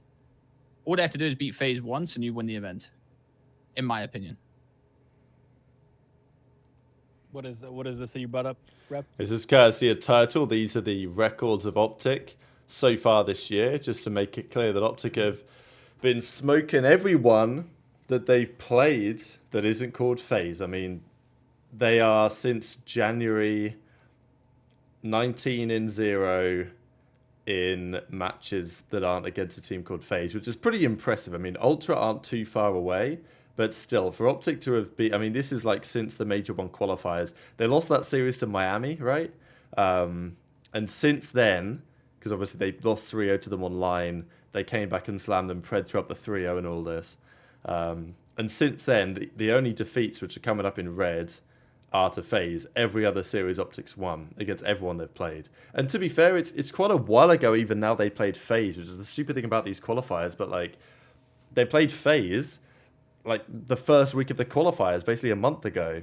And a fair few things have changed since then. So kind of difficult to call. Obviously, FaZe are going to be favourites turning up to LAN. But I feel like OpTic are going to beat them at some point. Whether it's this LAN, I don't know, but I feel like we're going to get to see because it's very unlikely they don't match up. All right, if you're OpTic, you don't want to beat them this event. You want to beat them champs. All right, because let me tell you, we all know if you beat FaZe, they come back and violate your next major. So if you're gonna beat them, make sure it's champs. I feel like I've heard that though, like from OpTic so many times over the years, where they're like, not maybe OpTic say it, but like the fans will say it. They'll lose a tourney and they'll be like, well, you know, it's all part of the plan. You know, we're gonna beat them at champs. That's the whole thing, right? We've given the confidence to beat them at champs. That is what they call the copium, yeah. So you know, basically just beat them every event, easy. Just beat them. Not that hard. I have a different thought on this. OpTic are going to get their win against FaZe this event. It's going to be in brackets. It's not going to be in the grand finals. In a shorter map set, OpTic can beat FaZe. When it comes to a best of 7, though, I think that's where you have a massive concern. When they meet up, and they will meet up in winners finals, OpTic beats FaZe. And that, if I could bet, I'd bet on it right now. If you get Vista, probably won't make it in, but if you get a 6-star in, the spawns, the way it plays out, OpTic have the mixiness to beat FaZe any day of the week. I just think they're going to come out shooting this major, and I think they beat them for the first time in a while, winners finals. They see each other getting grand finals. FaZe wins grand finals of Major 3. The CEO does it again. The script, brother. The script is just writing itself. I think this is the first year. I don't know. Is it the first year where OpTic doesn't beat FaZe once? Yeah, that's never happened. Not once? They haven't beaten them. I don't think they beat them once this year. Because they also don't play in the Major 4 qualifiers, just to note. So it's only LAN when OpTic are going to play FaZe from now to the end of the season. It's probably going to be at least once this event. It's probably going to be at least once next event. So, but you might only have 3 or 4 more series with OpTic and FaZe from now to the end of the year. So it's not impossible. But I also think, like, even the most recent one they played during the Major 3 qualifiers, like, they obviously should have won that one. It didn't, so it doesn't matter. But I think they're closer now than maybe they have been. But it's just FaZe looks so deadly in all the modes. That's the scary thing. There's no weakness with FaZe. Like, you actually have to catch them on a bad day. Like, yeah, you have to catch FaZe on a bad day, and then even when you do, you still have to beat them game 5. Like, that's just how it is. Yeah, I mean, in head-to-head, like I said, FaZe is 6-0 against them. If I go here to their stats compared Their to records, their stats are pretty bad, actually, like, against... I saw some interesting numbers on KDs of OpTic against the top 4, and that doesn't tell the full story just because New York don't really play traditional COD. Like, there's been lots of maps that they've played against OpTic where New York have been, well, good COD, shall we say, where they've been getting outslayed, but still winning OpTic. But nonetheless, Pred has the best KD on OpTic against the top 4 with like a 1.04. I think Kenny has like a 0.98. Shotzi has like a 0.92. Dashi has like a 0.94, 0.93, something like that. So it's like, it's kind of interesting that, and that's fine, but we have seen that at least one of those guys, when they play FaZe, is typically getting shit on a little bit. So the head-to-head in KD wise for OpTic versus FaZe is all. Dashi's got a 0.87, Kenny's got a 0.94, Pred's got a 1, Shotty's got a 0.87, Abizi has a 1.01, Celium has a 1.17, Drazo has a 1.02, Simp has a 1.18. Interesting. That's head-to-head, player for player. The only person positive/neutral is Pred. Do you have damage numbers? Just because like that's kind of been the interesting piece on that. Damage per 10 for OpTic. Dashi's got a 4,000. Kenny's got 4,304. Pred's got 3,759. Shotty's got 3,674. It's quite interesting, that. And again, one thing I like pointing out, and I want to point out, because the chat was saying some stuff before, Pred gets a lot of flack on the team. And I don't feel it's justified. I don't feel like he's playing that differently from Shotzi in this case. If you look at numbers, if you're looking specifically at numbers, I don't know. Chat just is kind of dick riding. Chat and the community in general is kind of dick riding Pred a lot this year. Seems like he's the one that's going to be scapegoated, and he's who they're looking for to scapegoat. He's playing really well though. The numbers prove it. If you're 99% of fans are numbers people, so look at the numbers and they can scream to you that he's actually playing well. You're just dick riding. We need LePred, not LeCred. Not bad. Hey, are these stats W stats though? Like, these are pretty in-depth stats. No, that was doubly stats from you, Trad. Yeah, I appreciate that. Reminds me of when Austin. That's what I'm saying. That's what I'm saying. Like, shout out Easy Mac. Yeah, you guys want to know the in-depth shit that you probably don't care about, but it's quite cool to know. You know, you didn't know you wanted to hear it until I said it. So shout out Easy Mac. He's never wrong. Okay, we've got OpTic winning that one. Then that puts us Miami versus Legion in the losers bracket. Can I just point out how it's so funny how OpTic Royal Raven Talk went to FaZe OpTic? It's never going to end. It's never going to end. It's like we were talking about some random teams earlier, and people in the chat were debating that Dashi's got to be dropped and they got to bring Scrappy in and all this stuff. Like, some of these storylines you can't get away from. People are just going to talk I about thought that was so funny. The Carolina shit just ran out the window. I mean, do we realistically think Carolina take it like map 5 or anything like that, or no? I think there's an outside chance here. Like, But hear me out, all right? So obviously OpTic didn't look the greatest in their matches. We said it didn't look the greatest in the hardpoint. Kenny even came out and said it. And then they go in 100-point club Thieves right before the major. Now, I'm not trying to say anything, but Pred's been playing FIFA at nighttime. All right? He's in the fun mood now. Ravens are getting bopped. 3-0. interesting. Okay, I wondered which way you were going to go there. I honestly think, like, if that last series, if Thieves had won that most recent series, or if it was a bit closer, I would have been somewhat more concerned about picking OpTic for a comfortable win, just because I've made the point, right, about how you can play all these weeks of online qualifiers. You can say, oh, we lost this, we lost that, but it's all cheese because of this and because of that. Then you turn up to LAN, you expect to win, you come out a bit slow map 1, they take advantage of it, and all of a sudden you're like, shit, back's against the wall. Now I've got to play Ravens on a search that they're pretty good at. Let's say they're playing a Rio search or something that Ravens are good at. You know, then you get yourself into a bit of trouble. But I do think that this team should be just better on LAN. And I honestly thought yesterday was a bit of a like banana peel series for OpTic, and they just handled it very comfortably against Thieves. So, yeah, I'm impressed with them lately. How about this sounds dumb, but like it's gonna make sense. Whoever wins the control wins the series. Wonder if it's a high rise. Wonder what they'll play. Whatever it is. Whoever wins the control wins the series. If OpTic gets to the control and they win it, it's over. It's either 3-0 or 3-1. Do we need to talk about Ravens' control record or no? No. That's why I'm just saying. If they can win the control somehow magically, then that's how they. I mean, either they're gonna win with Neslo, or they're gonna win. All right, I will say this split. That's it, pretty much. I will say this split. Their control records are the exact same. Who? OpTic in Carolina? Yeah. Interesting. That is interesting. I wonder if if they'll actually play Karachi though, because Ravens like that map, but obviously OpTic are insane at that map. So that'd be an ego chow. That's a head-to-head ego chow, yep. So Karachi,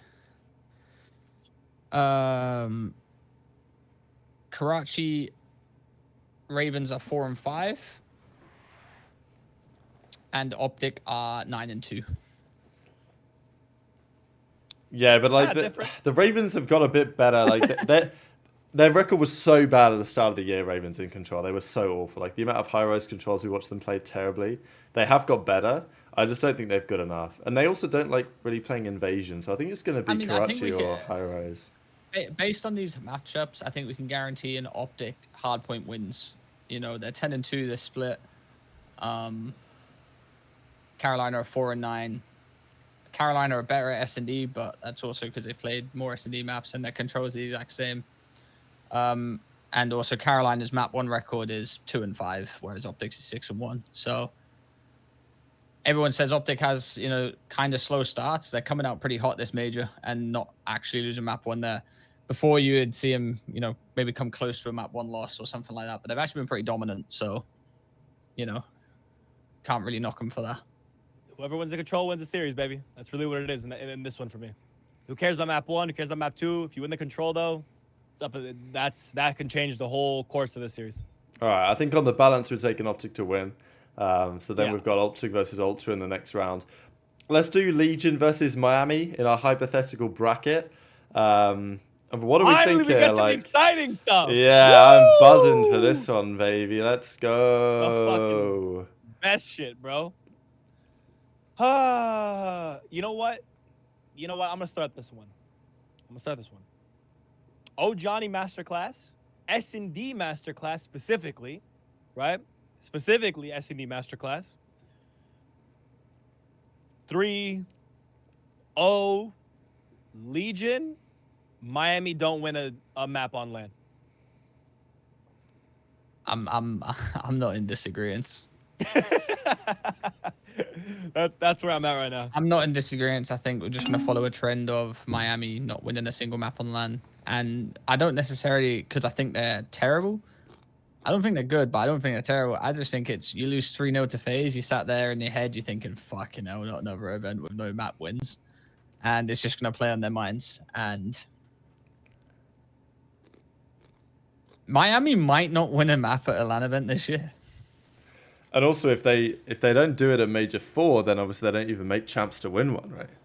So then, there's only a couple more attempts. I think, though... That's never happened, though. Yeah, that's definitely never happened. That would be a record for sure. No map wins on LAN, Jesus. Even Paris had a map win on LAN, didn't they? Yeah, for sure. I mean, did Ravens last year not win a series on LAN? Was that the story? But obviously they did win a map. A series is a very different story, but like a series to a map. Like, most teams at least get a series in. Some teams don't get a map in. I think it's getting overblown though. I think like Miami with Real, I actually think they're a bit of a different team. I think I've kind of fallen for this trap in the past where I get a bit too sucked into like the hypothetical storyline of what it would be awesome if happened, and obviously Miami not winning a map would be sensational. I don't personally see it. I think they're the better team than Legion right now, and I got Miami taking a 3-2 dub here, but it's okay. I'm getting overruled, so I'll accept that. I will say, I love Real as a player. He brings a lot to the team. I don't know. One handsome guy on this show predicted that he'd be fucking insane. I don't know who that was, but he definitely said that. The team has a chance, right? I'm kind of cheesing a little bit that they lose 3-0 to Legion, but same time, I do believe Dylan Attach is going to be shooting. I think Ojani is going to be settled, and he does have LAN experience. Like, to be fair, he does have LAN experience, so I think he's going to be better on LAN, and that's going to contribute to why Legion, in my opinion, 3-0s Heretics. But I do agree, Real's a great player, and I don't want to see them fail and go winless in maps on LAN for the rest of the year. That's just fucking criminal. All right, so I think London had 1 win on LAN. Yeah, people said it'd be Boston. Yeah, it was against Boston Breach 3-1. I do remember that. I do remember that now because people were talking about they hadn't won a LAN series, and then they did it at like the final event or something. Yeah, I was at that event, just absolutely blasted. Preying on downfalls at least for sure. Preying on downfalls. That's is the event. That's the event. OpTic got top. That's the event. Last year, OpTic got dead last at the Toronto event. So. That's all I'm saying. That was top 12 event. Yeah. Wow. Maybe Major they're not 5 it shooters was. in the 6. No way Dashy's not a shooter in his own city. Yeah, that's crazy actually. We'll see. We'll get the answer this year, I think. See, yeah. We'll see. I'm only joking, Bruce. You know I love you. I just gotta piss people off sometimes. Because last year was the Hook like online team cheese, you know. And Dashy's got the Lillian buff apparently, which is now a thing. Which she was tweeting Lillian buff yesterday, like the chick he chose in the 20v1. But and she was tweeting, oh yeah, Lillian buff because he won the series, and I'm like, well, it's not like he really fried, did he? I mean, he kind of got backpacked a bit, but whatever. Like we'll see if the Lillian buff's real, I guess. I do have some good intel, by the way, that a certain person we've had on Dope Check live before is pulling up to Toronto as well. So there might be another Dashy buff or nerf. I'm just saying. Oh, Oh no, no way. Y'all can piece that together if you use your brain sickles really hard. But yeah, we getting someone a special guest in Toronto on Dope Check. Don't worry. Oh dear. This is excellent news. I'm buzzing for this. The buff or the nerf? I don't know. Buff or nerf? I don't know if I can have a beverage for that one. Yeah, we need to get the strawberry Dax in big time if we want to make it through that. To anyone in the chat that is going to Toronto and you want to meet up with the boys, we will be there. But for a picture or an autograph or anything like that, you must provide Trey Morris with 1 alcoholic beverage. That's actually an excellent deal. And you must provide Ace with, I don't know, nothing, just for free. Yeah, hell yeah. Let's get it doing. Let's do it, bro. Nah, glass of water Trey will do alcoholic me. beverages for a pick with me. There you go, done. Glass of water with some like what? salt sprinkled in for some electrolytes. Need that hydration. Hey, Rab. If you think I'm taking a glass of water with anything sprinkled in it from fans at our venue, goddamn mind, okay? Damn, you have a come on. Crazy. You gotta believe in the goodwill of the people. To be fair, know? if someone handed me an open top beverage, I'm just risking it, bro. Fuck it. It's going in. No. Okay, wait. Time out. Open top beverage is okay. If I got a water and there was crystals sprinkled in that bitch just floating in there, I'm going to the authorities. Okay. I mean, listen, the worst thing. I'll just give it to Trey at that point. I'll let Trey test it and then I'll have the rest. What's the worst thing that can happen to me? I'm just drooling on the watch party with you boys. Like, you'll look after me. Yeah, you're good. One of us will stay sober to produce the show. Fuck. No, Rab's insane for that take. I'm just gonna say, take a sip of this. They're saying no Diddy in the chat, literally, bro. Like I gotta calm it down. Holy hell, yeah, bro, it's crazy. But wait, time out. We gotta get to the most exciting series of the whole weekend. Why are we not talking about it? Why are we ignoring the most exciting series of the weekend? I'm not even giving you a reaction. Boston Breach versus what we have, LAT. Yeah, oh yeah. No. Toronto or Seattle versus Rocker. Okay, but actually, Seattle Rocker, interesting matchup. I think that actually has some merit to it to be kind of, I don't know, have a little bit up and down.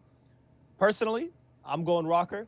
I think Seattle, if they get beat down by Toronto, are going to just be in a state of loss full. And this Rocker team has a lot to prove. They got a lot to prove. They keep getting this close to doing something good and great, beating a top team, taking a team farther, winning a hard point off of FaZe, just something. They doing something.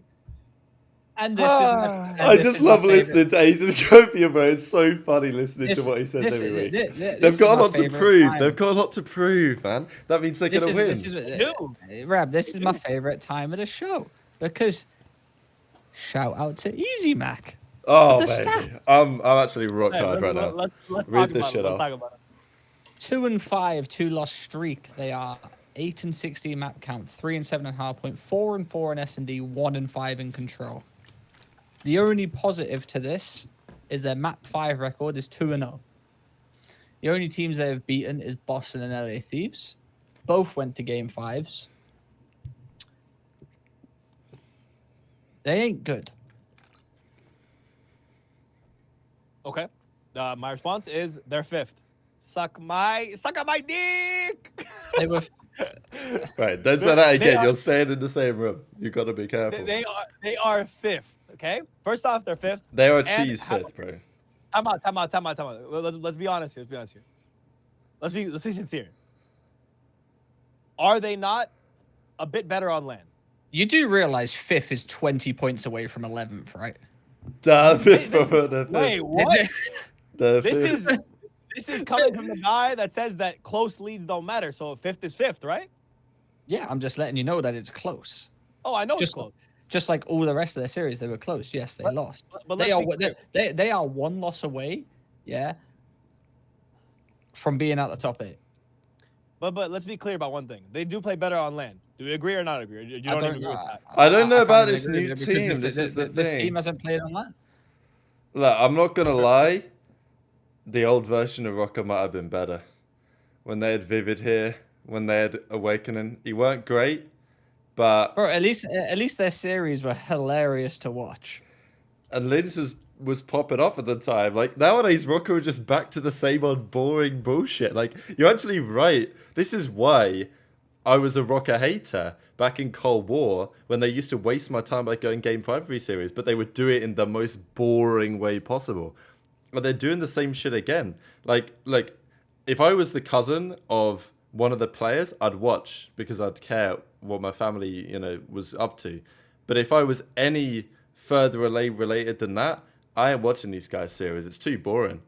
Standy's too up and down. It's the same shit we get again, right? It's like you can't get both of the ARs or both of the SMGs to pop off at the same time. And here we go again.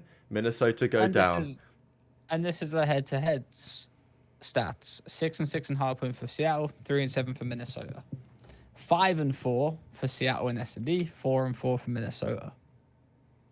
2 and 5 in control, 1 and 5 in control. So if you want to watch a good control match, this would be the one, because you won't know who's fucking winning it. Well, they're basically even on control and search, essentially, right? I mean, if you want to go for the basically, yeah, but Seattle are better than them in that mode too. From what basis? From them having one more map win in both of them. One more map win, okay. But stats. No, don't cheese me on this, because you said Boston got better when they. You remember this, Ram? When you said to me Boston got better because they had one more respawn win than they did with their own team. No. But that's in comparison to Boston themselves, not in competition. That's Boston to Boston. If I got their old team stats, it'd probably be better. To be fair. Whose old team stats? Rockers? Yeah. Oh, I mean, I agree with. I'm not disagreeing with that part. They have been struggling for sure. But their thing so far this year has been online. Besides stage 1, stage 2 and on has been online. We're shitting the bed online, but we're gonna make up for it with a series or 2 win at LAN. That's why I'm speaking on. I think they beat Seattle here. Then, where's the bracket? Where the hell's the bracket? I can get you the bracket back out, brother. Do not worry about it. Yeah. So I think they do beat Seattle here. Overall, I think their biggest issue in search has been, honestly, it's been not. you just look at the if you look at the mini map, there's certain times when people just look a little lost. But Lamar also has been struggling in Surge pretty heavily. So I think in LAN, he tends to play a little bit better. Tends to play a little better when it comes to S&D. That's going to be the big thing because everyone on that team is above a 1.0 in Surge, actually. Lamar's the only one who's actually struggling. So Surge, I think they outclass Seattle. Control, I think they outclass Seattle. Hardpoint is where the 50-50 comes in. I think 3-1 Rocker is gonna be how this turns out. And then they go up against, I mean, probably best case scenario, you're going up against Carolina or LAG.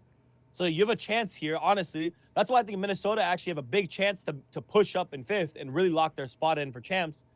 All you have to do to lock your spot in for champs, which is, if people don't know, is getting above 150 in the standings, beat Seattle, and then just beat LAG or Carolina.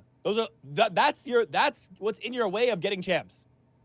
Rocker have the easiest champs route of this major right now. This part of the bracket is actually crazy, though, to be fair. Like, I mean, one of Surge, Rocker, Carolina, Gorillas picks up a nice little top 6. That's gonna be juicy for the champs points they get. I actually don't know how to call this one. Like, as much as I've roasted Rocker, as I said earlier, I do think Surge are kind of online merchants, but I don't know. Out of respect for my distaste for the Rocker project and Looney's decision making with forming teams, I'm taking Surge 3-0 smoke show GG. 3-0? Yep. All right, everyone that's watching right now. Just because I'm a hater, really. I mean, sure I had Ravens beating Rocker 3-0 last week, and they're 3-1. I'm gonna stand up and just be yapping my ass off, pointing at these two right here. Well, for starters, I haven't said fuck all. Yeah, you have. I just think they're shit. Saying okay, there we go. We got to it. I didn't say Seattle were going to win, but now you're being like this. Yeah, Seattle are going to win. All right. So we got Seattle moving on to the bracket. I hate these. I hate my co-host. Done. Good stuff. Okay, Ravens versus Gorillas. I feel like I gotta pick Ravens here. Gorillas is going to be interesting, isn't it? Because they make the decision. They get rid of Adam Assault. They bring back Flames into the roster. They look better for a couple of series, but the issue is they started the stage 0-9 with Assault map count. It was a bit too much to ask probably for them to get to winners. They still could have done it. But yeah, as it turns out, they go down. It would be just an interesting story, wouldn't it? If they make the change for Assault, they probably are better now than they were with him. But we don't know what that's going to be like on LAN. At least Assault is a veteran LAN player. You know, he's won on LAN before. He's a world championship winning MVP on Evil Geniuses back in 2018. And they were back-to-back top 6s with him. That's basically the only difference between Gorillas and Boston is the fact that they have won on LAN and Boston haven't. That's basically the only difference in their numbers this season. So I feel like that's destined to change. Any thoughts, gentlemen? Carolina smoke show. Get LAG out of here. Now, do you think it was a honeymoon period? I think Flames on LAN has not delivered this year. That's one thing I want to say. Adam Assault has been the opposite, where him on LAN has been he was looked completely in a better sense, a lot better on LAN. But Flames, I think it's gonna be very new for him, and I don't think they have the facilities to take out the big man, being Carolina in this case. I don't believe it to be the case, man. I mean, for starters, I haven't even watched Flames play at LAN this year, so I couldn't even tell you. I was at the Miami one. I had no chance. There was no booth. There was nothing. I had to go watch something. Okay.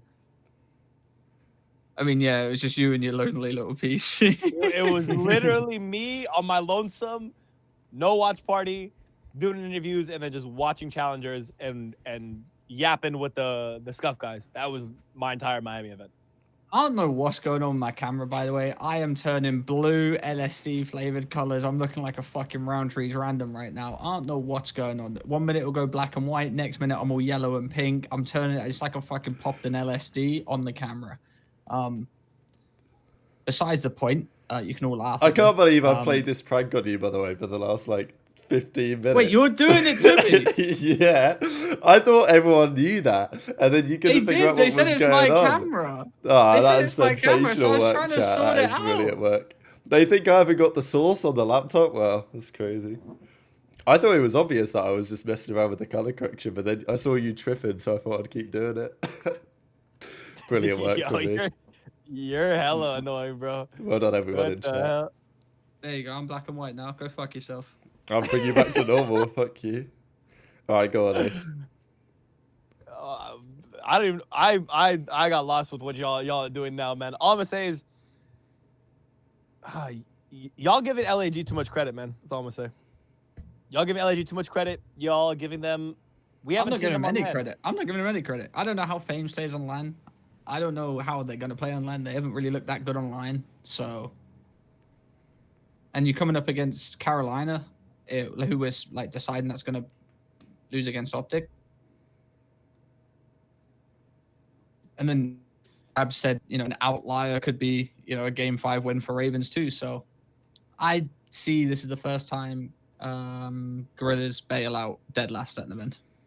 Dead last. Probably about time. Interesting though. Would you rather have, in this case, Assault that makes you a better player on LAN for the LAN pushes, like the LAN, the extended LAN events, or would you rather have Flames who makes you more of a dominant team online? What would be your preference? Because at LAN also you're not getting top 4, right? It's just getting further than top 12 or top 8, maybe getting a top 6. If you get godlike timing and godlike bracket, maybe top 4, maybe in some realm. But what do you take? What would you rather have? Better online or better LAN? I mean, realistically, they haven't even been that good online, if we're being honest. They 3-0'd Minnesota with a Flames. That was Flames' masterclass series, right? Let's be honest. It was 2 1v3s, pretty crazy series. And then 3-2 Boston. And I think right now, if you 3-2 Boston, you're not a good-looking team in general. I think that's fair to say. And then they lose 3. Yeah. Then they lose 3-0 to Miami. In my opinion, it's just not a good look. They're 1-7 in hardpoint, 3-4 in S&D, 3-3 in control. 1-7 in hardpoint. You've guaranteed yourself to be 1-0 down off the bat, 2-0 down really if you want to go map 4. So my question didn't. It was more of a general thought. That's what I'm saying. I don't think they get better online really either. I think they had a honeymoon period where they picked up Flames, and in truth, if they get dead last right now, I would rather have Assault on my team than Flames. Okay. I know it's not a guarantee, but so far it's been a guarantee. Major 1 and Major 2. They've got top 6. I'd rather take the major points than the 2 online wins or the 3 online wins. I'd rather get the 60 points from the major. If Flames is Cheeks on LAN, which maybe he's not, but if he is, we do the masterclass strategy. We keep Flames in for the online qualifiers, and we bring Assault back for Major 4. This is the ultimate play. Just for the LANs? Yeah, we sub him in for the losers bracket run to top 6. He makes us get to champs, and then we drop him again. To be fair, Dimacon had an absolute stinker the other day as well. He had a .52 against Miami. Did he have 29 kills or something? Yeah, 29 over 3 maps. Not the best. These are pentagram numbers. Let's have a look at this. I can't stand you, Reb. What? How does pentagram get roasted? Well, he had another series. He had. I think Pendo had 29. Diamond had 25. My man's dead last. 27. Not won a single match in this major, and Rab still finds a way to include him in an LAG conversation. Oh, my bad. I mean, I think Pendo actually had 29, to be fair. He went 8 in 24 map 1, and then he ended up with 29. Diamond had 27 here, so. See, okay, wait, but I'm rarely a defender of LAG generally. I like Estriel, obviously. I think he's a great player, but by my thing here you gotta think. You gotta think. If the difference is that vast between the two teams, I'm thinking ping issues. I'm thinking that's server cheese, to be honest with you. Oh, Across the wow. board, that consistent right there. I'm Miami. thinking you're off the henny and they're just shit. FaZe are just online Nah. warriors, actually. You know that, Trey. It's just ping No, I mean- cheese. 3-0 slamming everyone. It's just ping cheese, unfortunately. No. Miami. Well, the difference with LAG too. Difference with LAG too is they live in all different places too. So it's like it's tougher when you have everyone in Florida and then everyone in different spots from all the way from West Coast to Texas to East Coast, and then I don't even know where I don't know where Flames lives. I have no idea. He might live in Miami, honestly. So it's literally 4 different places. So I'm not gonna say that that's the only reason. I'm not saying that like, I'm not giving them an excuse, but I think on land they're gonna look a little bit better because they do play from all different places. That's what I will say. And we've seen Carolina obviously get better when they're all in one spot. True or not true? I think that's. I don't think that's online shit with Ravens. I think that's just Clay can't look like he doesn't want to be there. You don't think them being the same? Wait. You don't think them being in the same place has an effect on gameplay, ping, and how things play out? Not to this extent. This is just an outplaying. I agree. Obviously they got outplayed as well. In the rotation. A little bit of credit. I mean, what was the I didn't like fully check out the I didn't fully check out the map wins on that one, but if I go back to the matches against Miami, Nah, Miami just got like now. Gorilla's a dog. GG. yeah. So we got. I mean, okay, what's our 250, bracket now? 250 to 129, 3-0 in control. Yeah, that's a bop. It was so quick. It was like 45-minute series max. Okay, so we've got Ravens beating Gorillas. They're going to play in our bracket Surge. I think I've got Ravens taking the dub in that, to be fair. I've got Clayster, Masterclass over Hook. Look, Surge bring the pace. They bring the energy. They may not even make it to this series.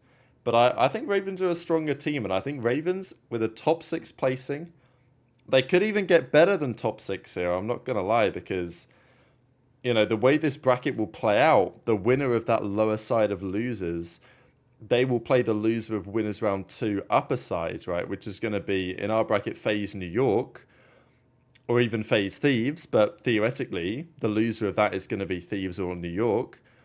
And therefore, Ravens, or Surge, or Rocker, or Gorillas, or whoever, could play either Thieves or New York for a top 4 finish. And that's winnable, you know. Ravens bloody love beating New York. That's their favourite shit. So yeah, that bracket is the best blessed bracket. To be honest, if you're in losers on that side, your chance to secure champs is very reasonable, very viable. It's actually right in front of your very eyes. So one team could be Carolina, could be Rocker, could be Seattle. We don't know. But one team is going to get above that 150 mark in the standings and secure champs this event. I still don't think it's going to be secure, but I think that they will do the damage this event. Like, one of these teams will, like, you'll look back on the season. I'm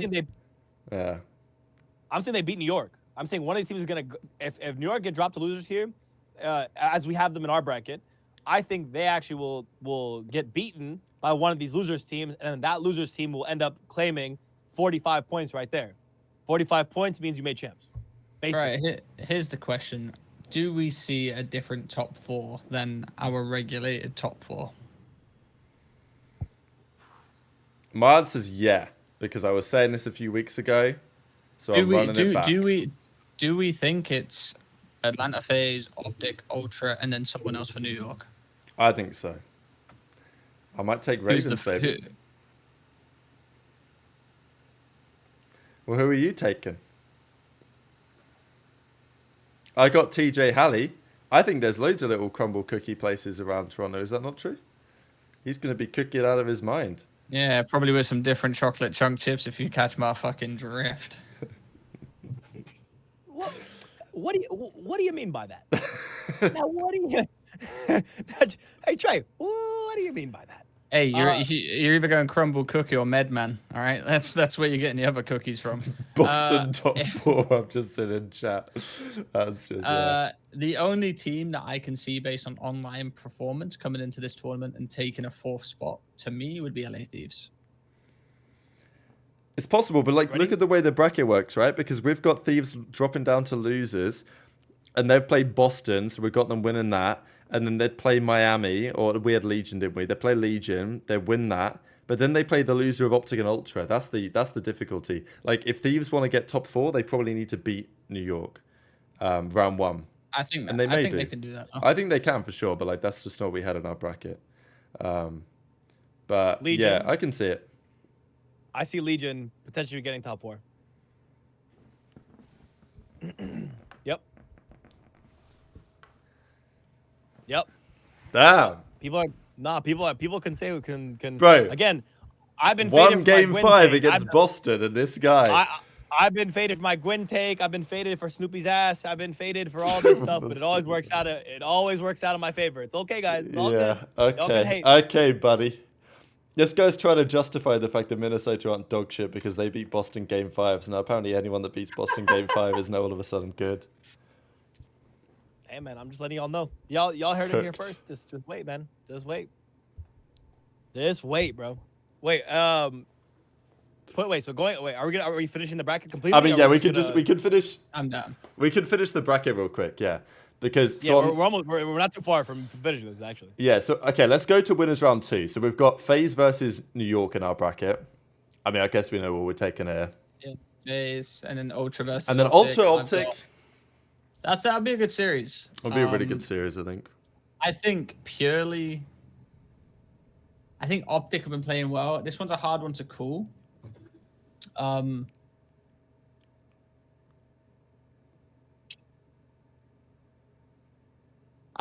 don't think I've got an Ultra pick wrong so far. I'm gonna go Ultra. Ooh, interesting. Ultra OpTic. You said Ultra. Yeah.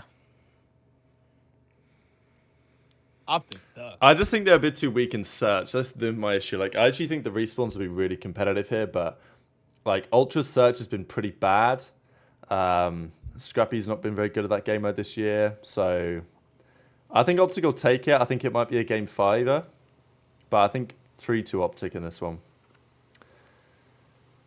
And also, yeah, this is the thing. Like, I think OpTic have less opportunities for someone to get shit on. This is the issue I see with Toronto a bit lately. I feel like with OpTic, you're very rarely going to see a poor series from anyone individually. Like, it's very rare that someone on OpTic drops a 0.7 or even a 0.8. Like, they're usually going to be in the 0.9s, 1.0s, 1.1s. Whereas Ultra, we've just seen a bit too much Envoy or Insight having a stinky. So, yeah, I think OpTic game 5. So, okay, that would make a loser's bracket, right? So we would have Thieves beating Boston. I'm guessing we'd have Thieves beating Legion, even though maybe you disagree with that. This is the upper side of the loser's bracket. All right, Thieves are winning. Well, I'm taking executive decision. Bracket? Yeah, I mean, you guys are both voting Thieves, so I mean, no matter what I think, it's gonna be two votes for Thieves, anyways. What, against New York? No, against Legion, because we've probably got them beating Boston, and then they'll play Legion in our bracket. Oh yeah, no, I've got Thieves beating Legion for sure. Yeah, so Thieves get through to losers round 3. That is where they would play Ultra in our bracket. So this is the tricky thing for Thieves, is that if they want to get top 4, they probably need to try and just win winners round 1. Wait, where are you creating this bracket? Because people are, it's like someone in chat's like, I'm confused who we have eliminated. Like, I'm creating it in my mind, baby. Come on. Okay. I can't write this shit down. Get out somewhere. No. I got a bracket placer. No, people need to lock in. Yeah, sip a Red Bull and go along with it in your heads with us, right? FaZe versus Heretics. FaZe winners round 2. Thieves versus Subliners. We said Thieves. No, we said Subliners, right? Or Thieves? Jesus. No, I would do it, but like it will make the cameras die if we try and do this shit. Okay, trade. I was off the henny there. Guys, okay. I got this trade. Jeez. Yeah, lock in. FaZe wins. New York wins, Ultra win, OpTic win. No surprises. That's what we have in the bracket. No surprises. Then elimination, we have Legion winning, LAT winning, Seattle winning, Carolina winning. Okay? Then we have in losers again, right? In losers again, we have LAT winning, and then we said Carolina winning, right? Winners, obviously FaZe wins again, so then it becomes LAT, NYSL again, and then it becomes No, LAT play LA, Toronto because the bracket flips. So bracket does flip. yeah, so LAT would play from the lower side of winners. Is how it would work. Oh, okay. My mistake. So then, yeah, it becomes LAT Ultra, and then it becomes Carolina, New York. New York. There we go. That's where we're at right now. That's wow, we're right. actually Well all done, said. didn't we? Yeah. Yeah, we kind of are, but it's all good though. We're But making it work, just know, all right? Just know. There's no written down proof here, so theoretically, we're never right or wrong.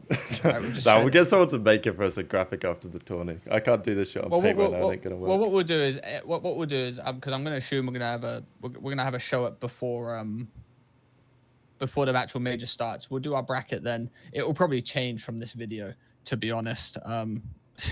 So apart from that, also we would do pick'ems, but they're not up right now. That's the reason there's no bracket or anything like that. So that's why it's not up. So before the major, I'll lock it in with Ace and Rab now. We will do our own bracket for the major, screenshot it and tweet it out, and then we will be 100% right, and we will be the script writers. Absolutely, we'll be there. Just a reminder. We're gonna be there on Thursday, watch partying everything early in the day. So we're gonna do these. We're probably gonna go over these in short amount again. So No, we'll be doing no pre-shows concern. like every day. I think that's the plan. Yeah. We have pre-shows planned, so we'll be on. We'll be doing. We're probably gonna do this pick'ems again that day, like a true pick'ems bracket filled out and everything. So if you don't get it today, make sure you tune in when we're at the actual event. That's all. Every single day. I don't know how long beforehand we're gonna be live. We're gonna try it out for the pre-shows. I'm gonna assume it'll be like an hour and a half before or something like that. Yeah, an hour and a half, 2 hours before, something like that. Where you can just bullshit with us, and it's going to be every single day. If you see me with sunglasses on, I'm hungover. If you see Rab in a suit, he's closed a business deal. If you see Ace in a suit, he's just sold an apartment complex. So Sold. I bought an apartment complex, son. Okay, to them sell. He's got a point there. He's got a point. Wait, so finishing this completely out. Finishing it completely out. LAT, Toronto. Who do we have? Very curious here. This is one where I think it gets tough. This is where it truly gets tough. Chat, who do you have? LAT, Toronto. Pick somebody. Make sure you pick somebody. I'm scared. I got Toronto taking the dub here. Toronto?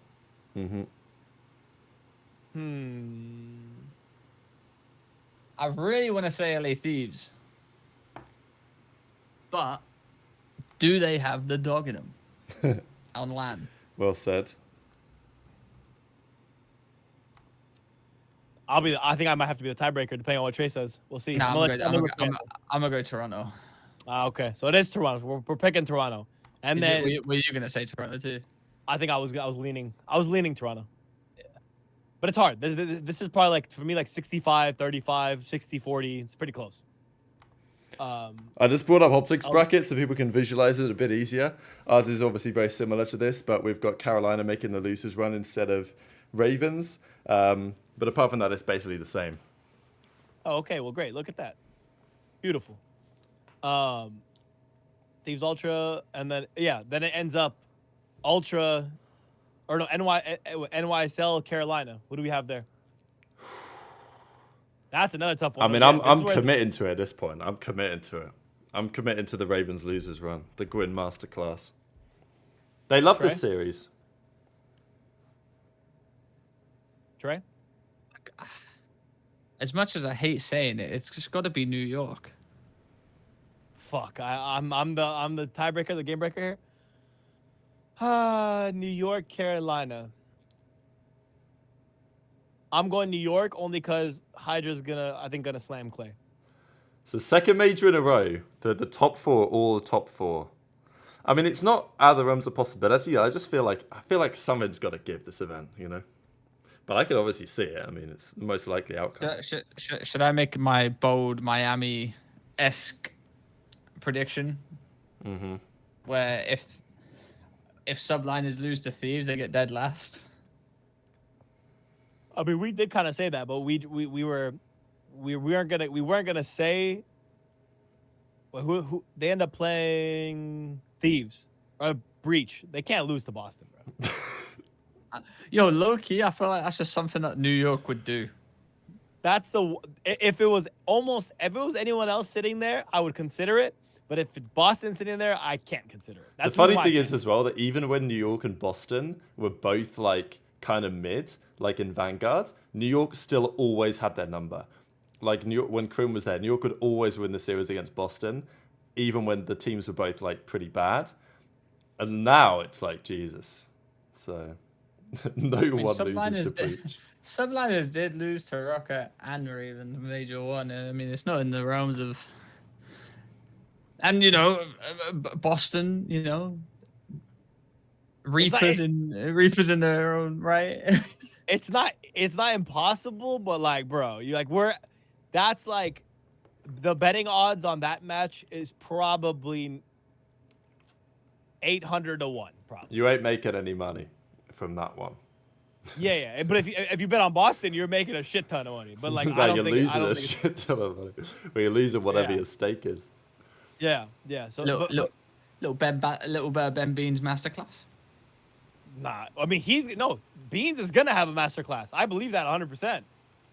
You think a pentagram disaster class? I didn't say that. I didn't say that at all. All I'm saying is that Beans is gonna have a masterclass. The rest of the disaster class will occur, and then it's gonna be GG's tournament. You guys are out on a Friday. Goodbye. But fast forwarding, I think this is pentagram Latimer, bro. This guy. This is where we differ, and where Chat's jumped on my back 55 times in this already, so whatever. But I think FaZe OpTic first in winners. I actually believe OpTic beat FaZe in winners.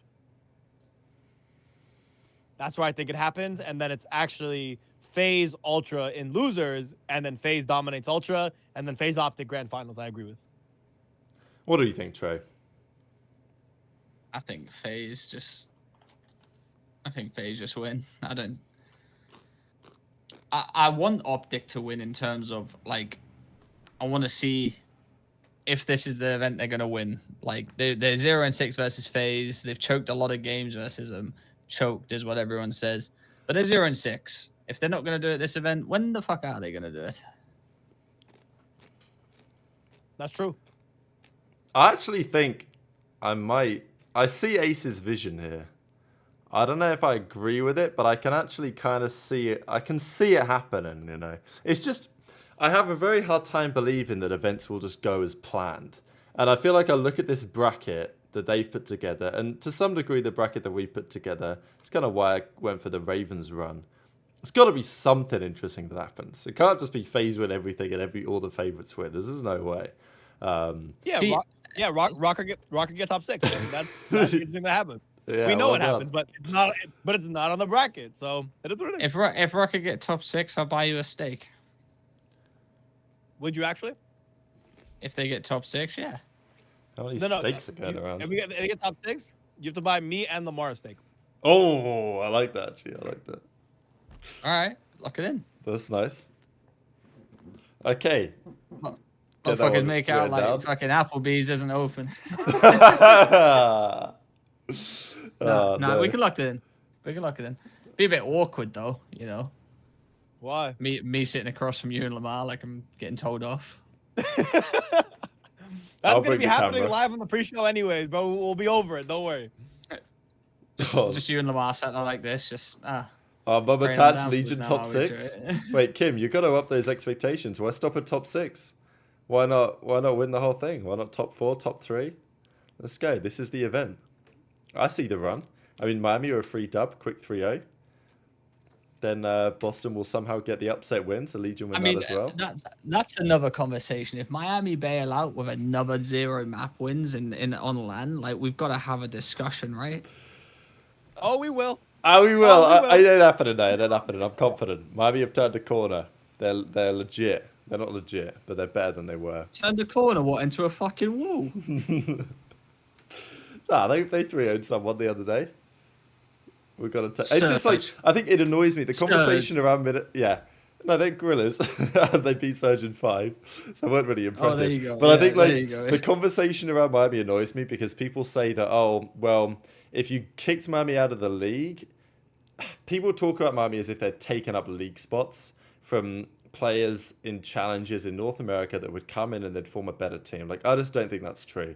I don't think if Miami were to disappear, whatever team would replace them would actually be any better. You just get more players like what we see in challenges right now coming back in. You know, Wake would come back in and, you know, there'd be a couple of other players that would get a chance if Miami were to disappear. But like the convo around Miami annoys me because the implication is that those guys are trash and they don't belong in the league. I don't think that's personally true. They might have an unorthodox play style, but I don't know what this guy is cooking. But I actually think that they will prove that they deserve their spot in the league this event. Get the fuck out of here, Rab, with your bullshit.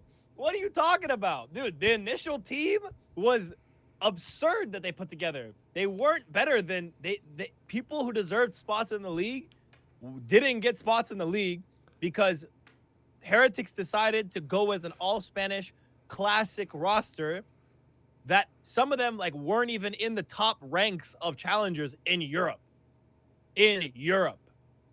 So to say that they came in and didn't take league spots and some of those and like they didn't just fill empty space initially, at least now they've improved for sure, but initially what you're saying, criminal. It's friendship cheese in some part, but I also think that like I don't think that those Heretics guys on average are any less talented than the players that would come in instead of them from the rest of the league. Like I think they're legit talented players. No. Off bat, if they picked up, let's say Eric Boom, Lucky, Sucre, and maybe Metals, okay, I understand. You want a Spanish? Core, I get it. My guy. Yeah, you're fucking goat, Red Core. That clip, that moment from the show, by the way, replays in my head all the time. Who the fuck is Red Core? That definitely it plays in my head so many times, like randomly. But like, no disrespect to any of them, but at least they would have picked the top of Spanish talent at the time. But they didn't even choose to do that. So by that definition, they absolutely did take up league spots from players who deserved it more. 100%, no doubt. Mr. Dark H. Rowe, you can't say we glazed the fuck out of FaZe when we're on a fucking 11 win streak straight off a Major 2 run and just finished 7-0. What kind of what do you want me to? Yeah. And also, this is worth noting, right? If FaZe beat Miami and then they beat New York, they would have tied their own win streak record in the league at 13. So they hold the win streak record and they're about to break their own win streak record. What do you mean glazing? Side it will be the OpTic series that will determine if they break it or not. Side note if they as well. don't, then they don't. But right now they are untouchable. Side note as well. I said 2 seconds ago, I think they're gonna lose. OpTic gonna beat them. So whether you're an OpTic I said fan the or same you think shit. glazing, Like, come on. yeah, I said they're gonna lose. So I don't understand where you're coming from. At least maybe last week's show you could have said that. This week's show, what are you talking about, bro? He said glaze it. Like, what do you want me to do? They can't stop fucking winning. Yeah, no, you're on some honestly some weird stuff. But before we get to grand finals and finishing off this bracket, guys, in the chat, put any questions you want us to answer, any QAs, whatever. Put them in the chat now while we're reviewing and finishing up the bracket. Put whatever questions you want to ask us, whether we're glazing, dick riding, whatever you want to say. Just put in the chat right now. We'll get to those after we cover grand finals. Also, quick announcement: make sure you join the Dope Check Twitter community. In there, you can ask us questions. I'm sure me, Rab, and Ace we'll check that frequently once all the members start rolling in and stuff like that. There, you can keep in contact with me, Ace, Rab, keep up to date with all and everything to do with the show, when we're going to go live, and just that's where you guys can post questions to ask us. We'll check that during the show too, and we can answer some questions there. Absolutely. We post, we're posting, our questions. We're taking questions. We're posting the brackets. We're posting matches weekly to see what you guys think the predictions are alongside us. Yeah, I think Rab posted eggplant emojis. I posted, I think the schedule from last week's matches for predictions. Don't check to the moon, babies. Join up. Join up. And You let's guys be can part of find this it on the be part main of community. Breaking Point page. So you just go to the Breaking Point Twitter, and then you just see it like here. Yeah, this is probably the easiest way to find it. But I think we're going to link it on Twitter as well. So Yeah, just listen. Make sure you join that. Stay up to date with us throughout the event. There's going to be selfies posted of us up there, links, posts, all fun stuff from the everyone event. wants the selfies, Trey. You know that is that's what we want. Rab, me and you are taking one in the airport tomorrow, and it's going to be hide your wives, and we'll get that up there because me and you are about to be on a takeover. Why? Hey, yo, timeout. Okay, I'm halal, but I just want to say, why am I not included in this takeover? What the fuck? You ain't getting the fight with us tomorrow, brother. Airport to airport takeover. Hey, I flew to LA inefficiently to go to Toronto. I'll fly to fucking London just to meet you guys to come to Toronto, okay? Don't start this with me, okay? I feel excluded, and I don't want to feel excluded right now. This is the UK takeover from Heathrow to Toronto Pearson, I think it's called. Dude, I'll put some beans on my toast and I'll start talking like this. With all the laddies, and then there you go, UK takeover. Now, see, now it was airport to airport. Now it's for the whole fucking event. All right, now you're banned. All right. Am I going to be on the desk this weekend? Well, maybe we get all of us on the desk. The thing is, my boy Ethan Spencer, who used to be in the close contact with at Esports Engine, he's gone. He's doing other things now. And honestly, Esports Engine run a really lean team now. They used to have a lot of the guys there in person. A lot of the guys are now working it remote. And I don't know. The likelihood is that, probably I'll get on the desk. There's probably no we'll chance of me getting on the desk. Trey. Why not? No. We'll put in a word. Oh. I do see what you mean there. We'll get you a turtleneck. And I swear a lot. We'll see about that. We need some brown representation on the desk. That's all I'm gonna say. I need to get on there. Say what's up to the people, and then there was a question that went down. Actually, we'll get to that in a second because we've got to just conclude our bracket real quick. Yeah. Finish up grand finals. Finish up what we think is gonna be the conclusion of this tournament. FaZe win. I think. Wow. Yeah. Do you have any different take, Ace? Because I have a slightly different take, but it's not really a different take. No, I'll be honest and genuine. No, I don't. I think in the longer map set, OpTic will take a map or two, but FaZe in the course of a series, just end up outclassing OpTic when it comes map to map to map to map. Yeah, that's really all I could add to that. I think my feeling is OpTic at the first event of the year, they were top 3, right? Second event of the year, they were top 2. This event, they're going to go one step further and they're going to win the winners finals, but they're still going to get top 2. And then the next event they win in Burbank, no fans, no crowd cheese, and then FaZe win champs anyway. That's the prediction here. That OpTic are going to get the job done, but it's not going to be enough. FaZe are too strong in the searches over the course of a series, and and then the OpTic fans are going to say, well, so close. But I mean, look, I made the take on the show a couple of weeks ago that this version of FaZe is better than Cold War FaZe, and now I hear Octane saying the same shit on stream. So what can I say? I'm standing on business on that take until proven otherwise. But for me to be proved right, they've got to win at least 2 of the final 3, including champs. So I'm gonna stick with that. So yeah, we got FaZe taking the win. Wow. Shocking, right? Fucking mind blown. Honestly, I'm not gonna be able to sleep tonight. I mean, I'm not sleeping anyway, but yeah, lock in. Lock in. All right, couple of questions. One of the questions I saw was, is the next year of the league gonna be as top heavy as this year, or is it gonna be more competitive? It's just gonna be the same shit, in my opinion. Two things. I'm getting attacked. The fuck? Two things. I think one depends on expansion, Expansion's not happening next year, I don't think. No, I'm just saying. Oh. Whether if it doesn't, okay, but Yeah. if it does, possibly doesn't make it more competitive, but at least it makes the bottom 8 become the bottom 12, and there's more mixiness getting the champ, so there's more reason to watch, right? So it's not necessarily the top 4 have more of a challenge. There's just more chance of volatility and opportunity for the lower teams to gain talent, craft themselves, and actually compete with the top 4.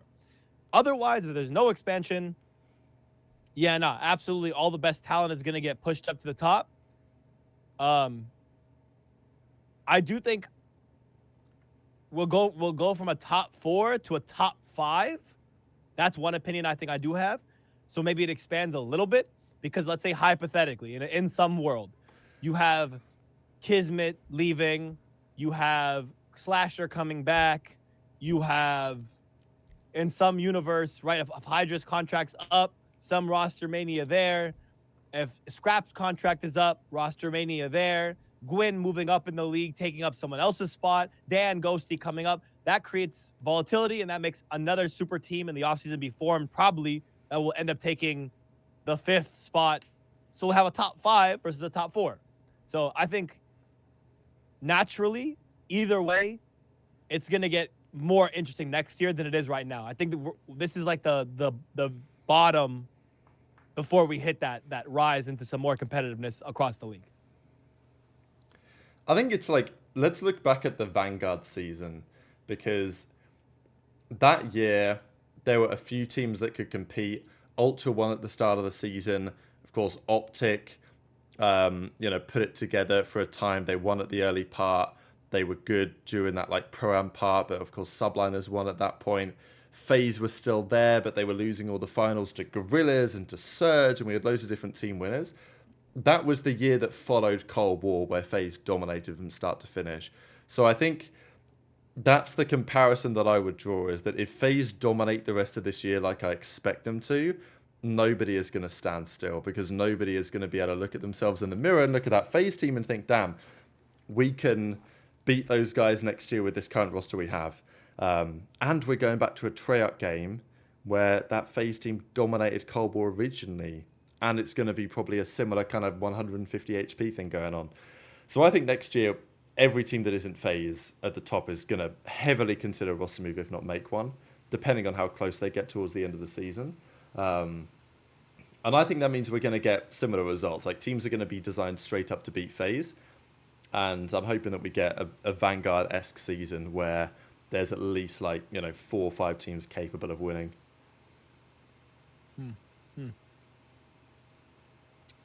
I think that a team's going to poach Ghosty. That's going to take another good player and put him in the top 4 teams. I think New York are going to probably end up keeping Hydra and stuff like that. Obviously, it all depends on how people play at champs, but I just think the top 4 teams just get stronger by taking one player out, adding another player in that's having a good season, like Gwyn, Ghosty. I can see that happen pretty. I think that just happens a lot. At a push, you get one more team maybe, but that also involves money being pumped in it. And maybe this is Boston's time, because, we forget about Boston because they're last, but eventually they've got to make a good team, you'd think. Yeah. If they want to, put all this money up there, here's the time to do it next year, we'll see. I mean, I'll answer this in chat. Never mind. If you have another question that you found, I'll answer this in chat. I was gonna bring it up. Just people talking about the contract situation with Scrap and Hydra. Like, as far as I'm aware, I think that both of them are still going to be contracted. But contract to one thing doesn't mean you can't get a player unless you're trying to get them from Surge, in which case they just tell you to bugger off for whatever amount of money you want to pay them. But it's not impossible. Like, let's say Hydra's still under contract, but he wants to leave, and OpTic or someone want to give him big money to go, then they'll probably come to a deal. And if they don't, then Hydra might not be too happy about staying, right? I mean, Scrap's probably got one more year. And then I think the only team Scrap would go to is OpTic. Or FaZe, so. but they probably ain't changing, I don't think. I don't think they change. I don't think they change, and if they do, I genuinely don't believe Scrap goes and plays over there. I think Scrap is destined to be an OpTic one way or another. I think it definitely happens at some point. I think everything about him just screams OpTic, and he's still very fucking young. And we had this discussion earlier. Dashy's getting a bit older. I didn't want to say it, but he's only a year younger than me, and I'm retired and old and shit compared to everyone else, and Dashy's still the young gun. So you're saying Dashy's washed up? If that's what we're talking about, everyone else says to me, because I'm old. Yeah, he's not that much younger than me. But I do believe that Scrap is destined for OpTic. The same way, like, I don't think Simp would ever leave FaZe. I think Simp is destined for FaZe for the rest of his career.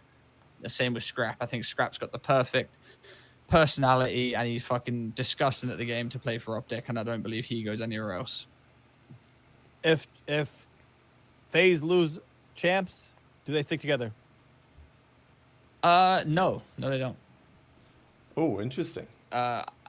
FaZe don't. If FaZe don't win champs, I'm pretty sure. Like even with Arceus, they didn't win champs.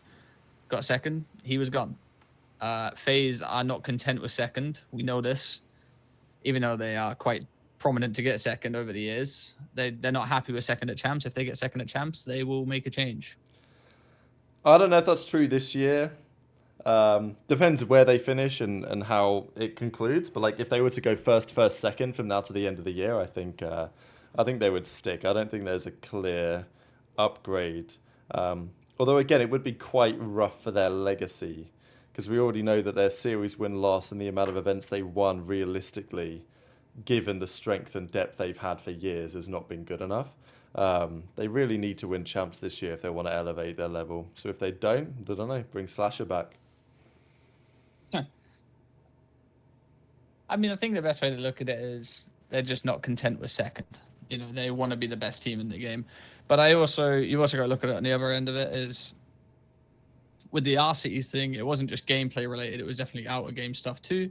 Whereas I think Draws and them mesh pretty well out of game as well as in game. So, maybe if they get second at champs, like you said, Rab first, second, they could probably stick. I don't disagree with that statement too. But I think the only person that Draws gets dropped for, I think they stick. Even if they lose, they stick it out. One more year if they don't win, the only person they drop Draws for is Scrap. That's the only person I think that has any possibility of taking that spot in the league right now. I don't see Ghosty taking it. Ghosty's very good. Don't get me wrong. But I don't see him taking that spot. Listen, I need some Simp and Abizi beef. Just for them to have a breakdown like Scump and Crim, No, I'm taller. No, I'm taller. What do you want them to fucking? I need some Abizi Simp beef. I need to see them separate, and then that's like the Infinity Stone just disappearing in the world, and then we'll have like a 6-man team league. I don't believe they ever break up. I would love to. The player I would love to see go somewhere else just to see how it would play out is Cell though. I think Cell is just like unbelievable. I don't know if Simp and Abizi would be as effective without each other. Whereas I think Cellium could go to any team, top 6 team, and make them essentially a contender. I would love to see him in another system, Just like to, yes. So he would have to play in a different way because right now, like the team's so good that he doesn't have to make any concessions. Like he can just play in the way that he can just kill as many people as possible, and it's fine because the way the team is. But if Cell was on a team with less talent, I think it'd be really interesting to see how he would like adapt his gameplay. Yeah. But I think if we ever see them break up, it's BZ and Simp are never gonna be the ones to break up. It's gonna be them as a team of 2 always, no matter what happens. I don't think they ever leave.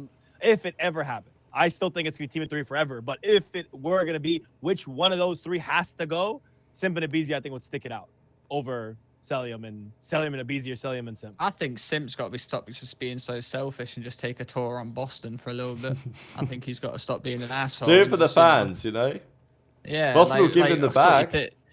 Like, what, you think you're sick, Chris, because you're sitting on FaZe? Let's go do it on Boston, buddy. Go on. Yeah, cold Wednesday night in Boston. Let's see about that. Nah, like, I simply to be easy, they'll retire with each other. Same with Cell, I think. Like you said, Ace, I think they're just gonna, if they don't win with draws, they'll just, if they'll always drop the person they pick up fourth. You know what I'm saying? If they were gonna drop someone, like, it would just be that constant trio, just keep going and going and going. Yeah, like honestly, if you're in their shoes and you don't win back-to-back years, here are your choices. Ready? Here are your choices. If you don't win it for this year and next year, here are your choices to replace your fourth. Scrap, Hydra, keep Draza, maybe Dashy. Those are your choices for your fourth. And anyone's leaving their team to go win with you. So they're not in any type of struggle. They're not in any type of... It's not terrible choices, is it? You know what I'm saying? Like think about that. We could see there's a universe. Everyone likes to say OpTic Hydra. Nah, use your brains. Really, if you think about it, highest chance is FaZe Hydra.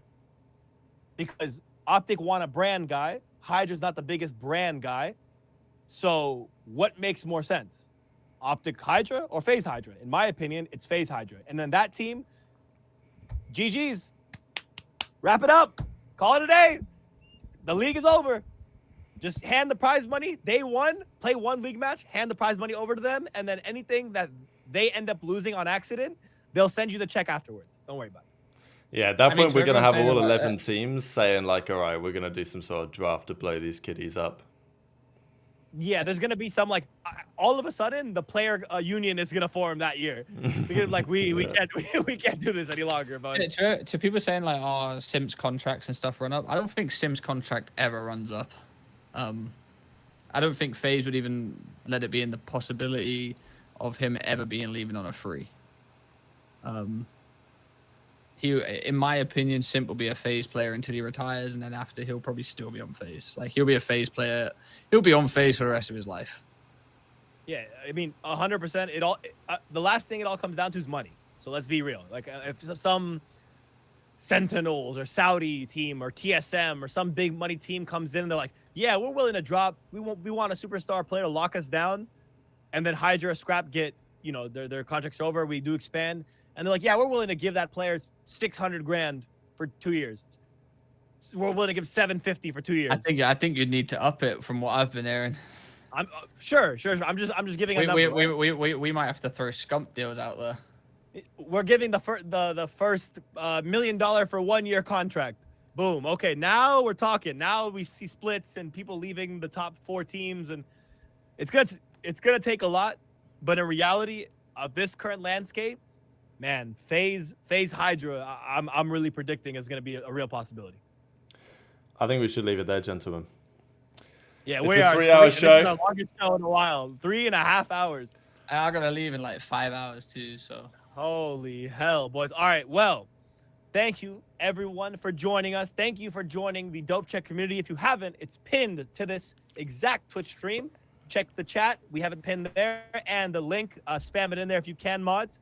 Like the video on YouTube if you're going there. So thank you for all the support on Dope Check. It's been unbelievable. This weekend, this starting on Thursday, Dope Check pre-show every single day before the major matches start. Do not miss it. We're going to be coming in with all the analysis, hot takes, everything you know and love about Dope Check. We might have some guests. We might have some content creators and guests come on. I have a special guest, like I told you, Demi. There are some guests coming on. Overall, we love you guys. We appreciate you, and we will see you guys in Toronto for Dope Check episode pre-shows 2021, 22, 23, 24, and to go on. Thank you for the support.